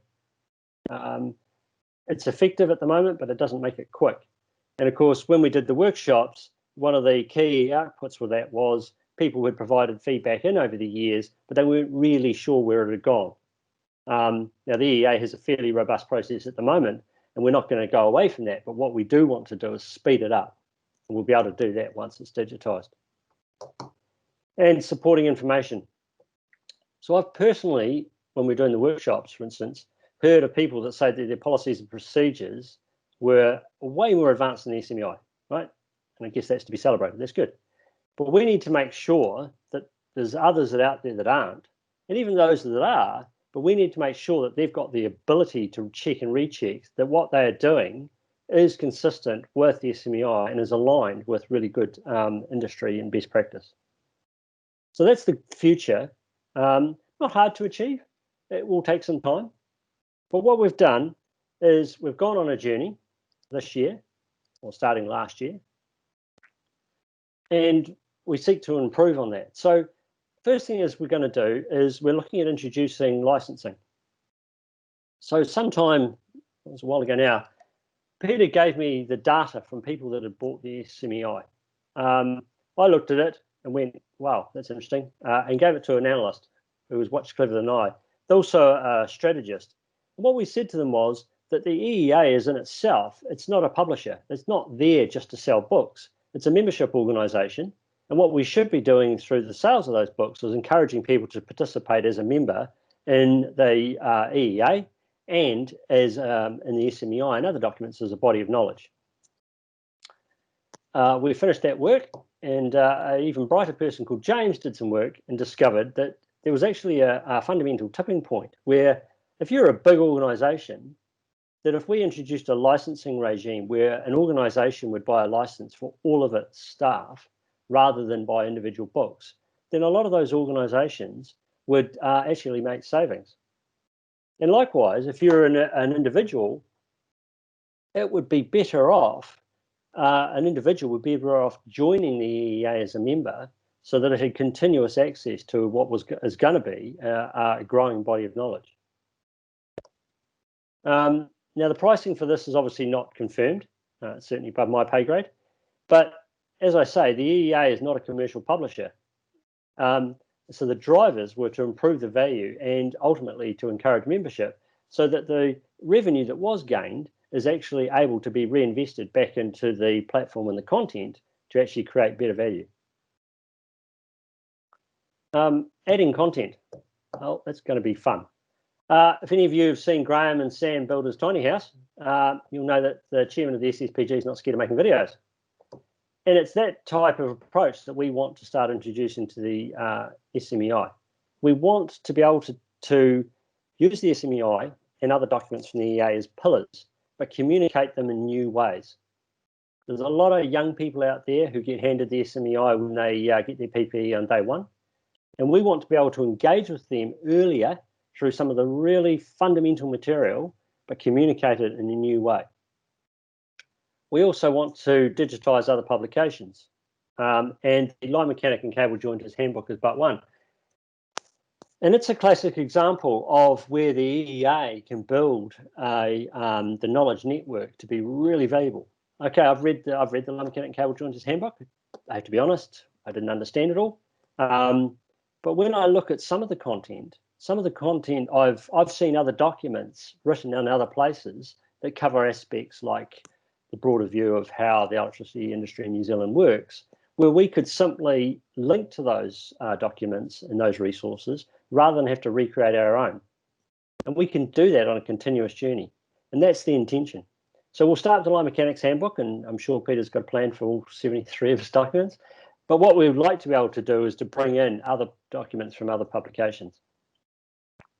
Testing and learning, online knowledge assessments. So this is, to my mind, if I think about the education sector in New Zealand, one of the most useful things that we could do.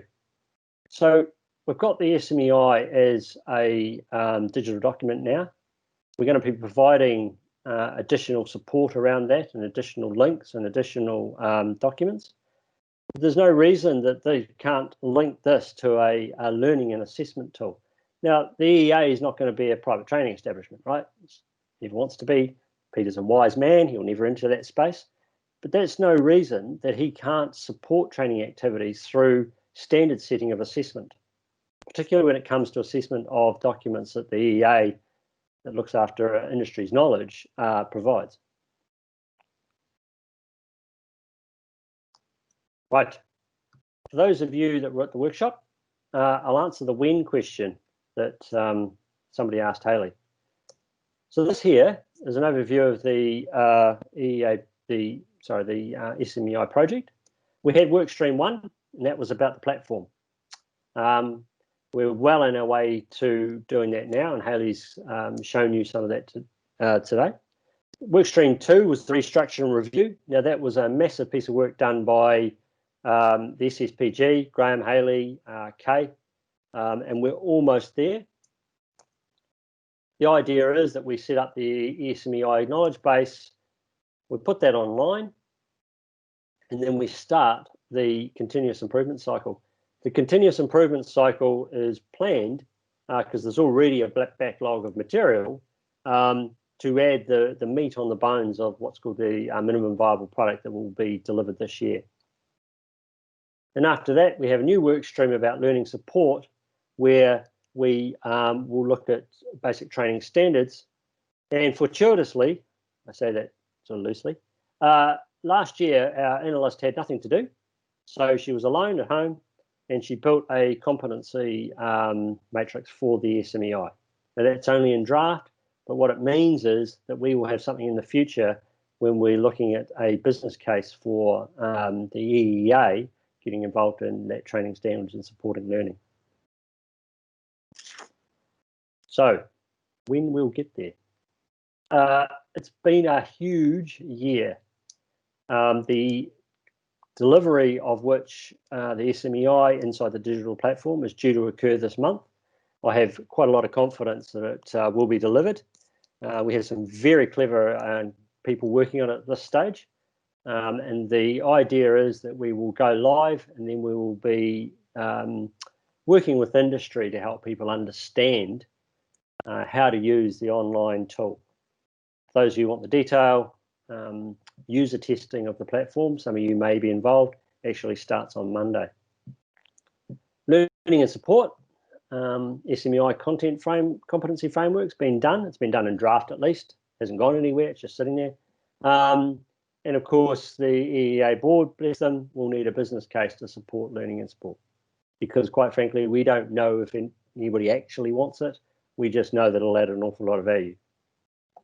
And the improvement process, well, that's quite frankly already started. During the SMEI review, our analysts built a backlog of things that need to be considered, questions that came up that don't need to be answered straight away.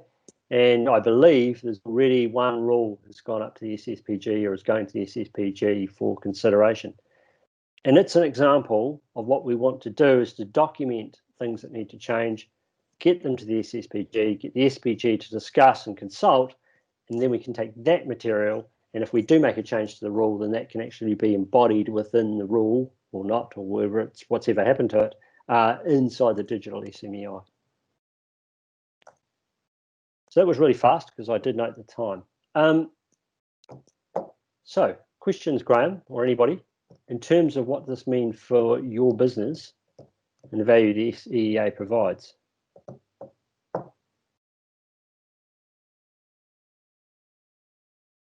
So you're opening the floor for questions, or that's a question that you're going to answer? I'm not answering it. I'm not industry. Hey, look, I just want to say it's a really exciting project. The whole gambit of stuff, you know, from SMI and publications, and I'm pretty glad to be a part of it. And thank you to you and your team for the hard work and time and effort that you've invested into doing what you're doing. So we will open to the floor. I'm sure there are questions because it's pretty exciting sort of thing. So over to the floor.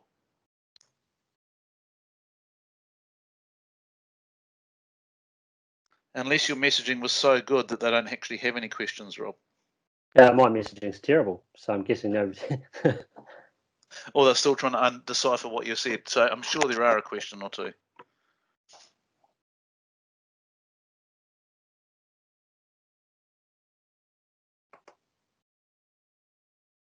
Crikey, you have got away scotch-free, mate.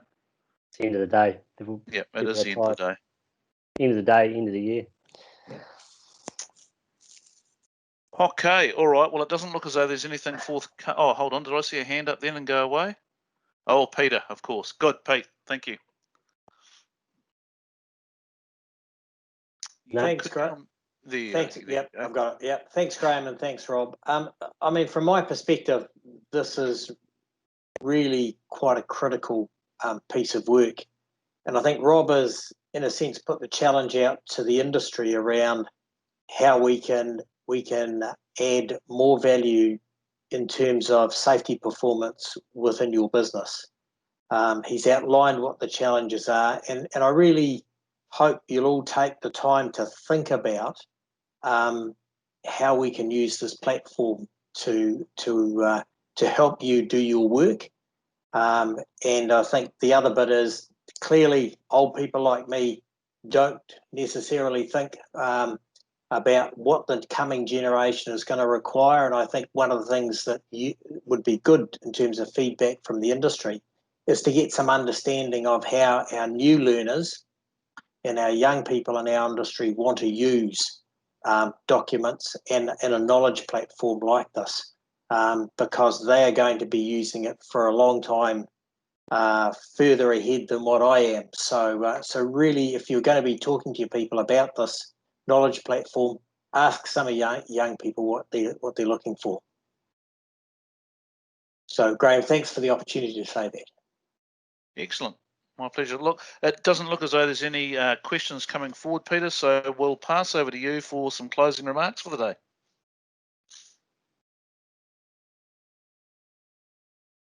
All right. Thanks, Graham, and thanks everybody for coming on today and listening to the day 2 of the health and safety workshop.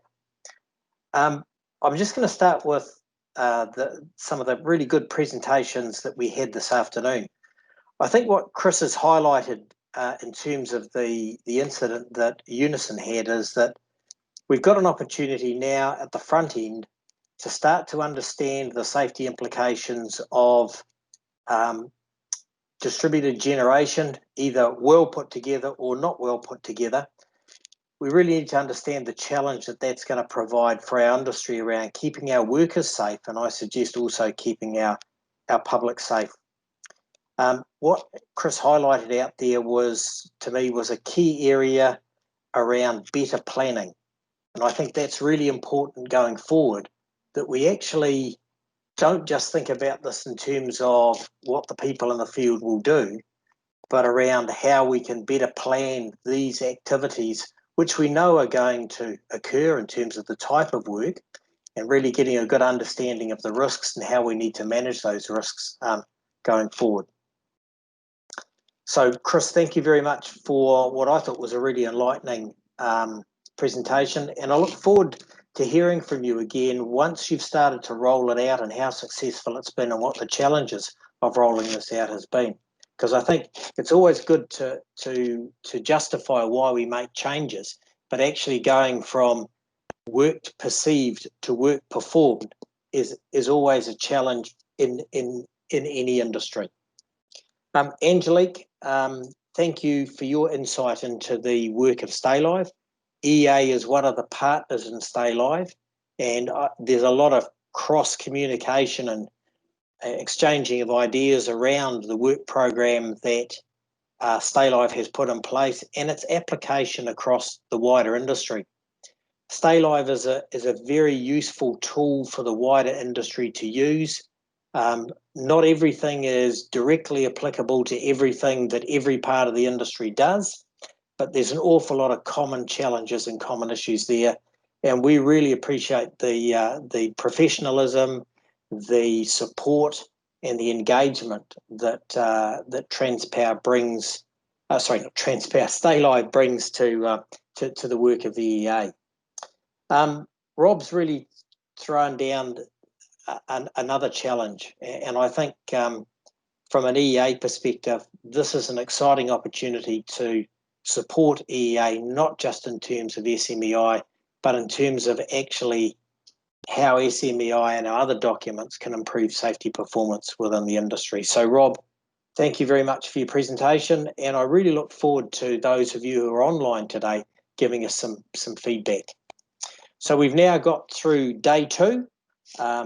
It was a really enjoyable day. I thoroughly enjoyed the input from people. The next or the third day is the 12th of November, and we're going to do some more things around LV work management. We're going to do some more things around EA guides, in particular the testing of service connections, which has been a significant area of challenge for the industry over many years. And we're going to have some really good keynotes coming in and talking to us. Dr. John Fitzgerald from WorkSafe, updating us on the workplace health and safety regulator view of the future. I think that's really important because, in a sense, they set the benchmark for us. We've also got Fleet Safety Zero coming in from NZTA. I think the road safety area is an area, because we have a lot of people on our road travelling to do their work, is an area that we need to stay focused on. The best bit of driving I ever saw was under lockdown, because nobody was driving. When you look at accident stats, it was wonderful. Since then, I'm not sure we've got any better or learned any more lessons, but again, it's an area that we need to focus on. And our final keynote will be Francois Barton, who I'm sure is well known to many of you. Francois will be talking about locking in the learnings and positive changes from a challenging year. So last event, next Thursday, 12th of November. Really looking forward to you joining us. Thank you very much for your participation today. Enjoy the rest of your week. Have a fantastic weekend, and we look forward to catching up next week. So on behalf of the EEA team and all the presenters, thank you very much for joining us today, and we look forward to seeing you again in the future. Thank you, and enjoy your afternoon. Cheers.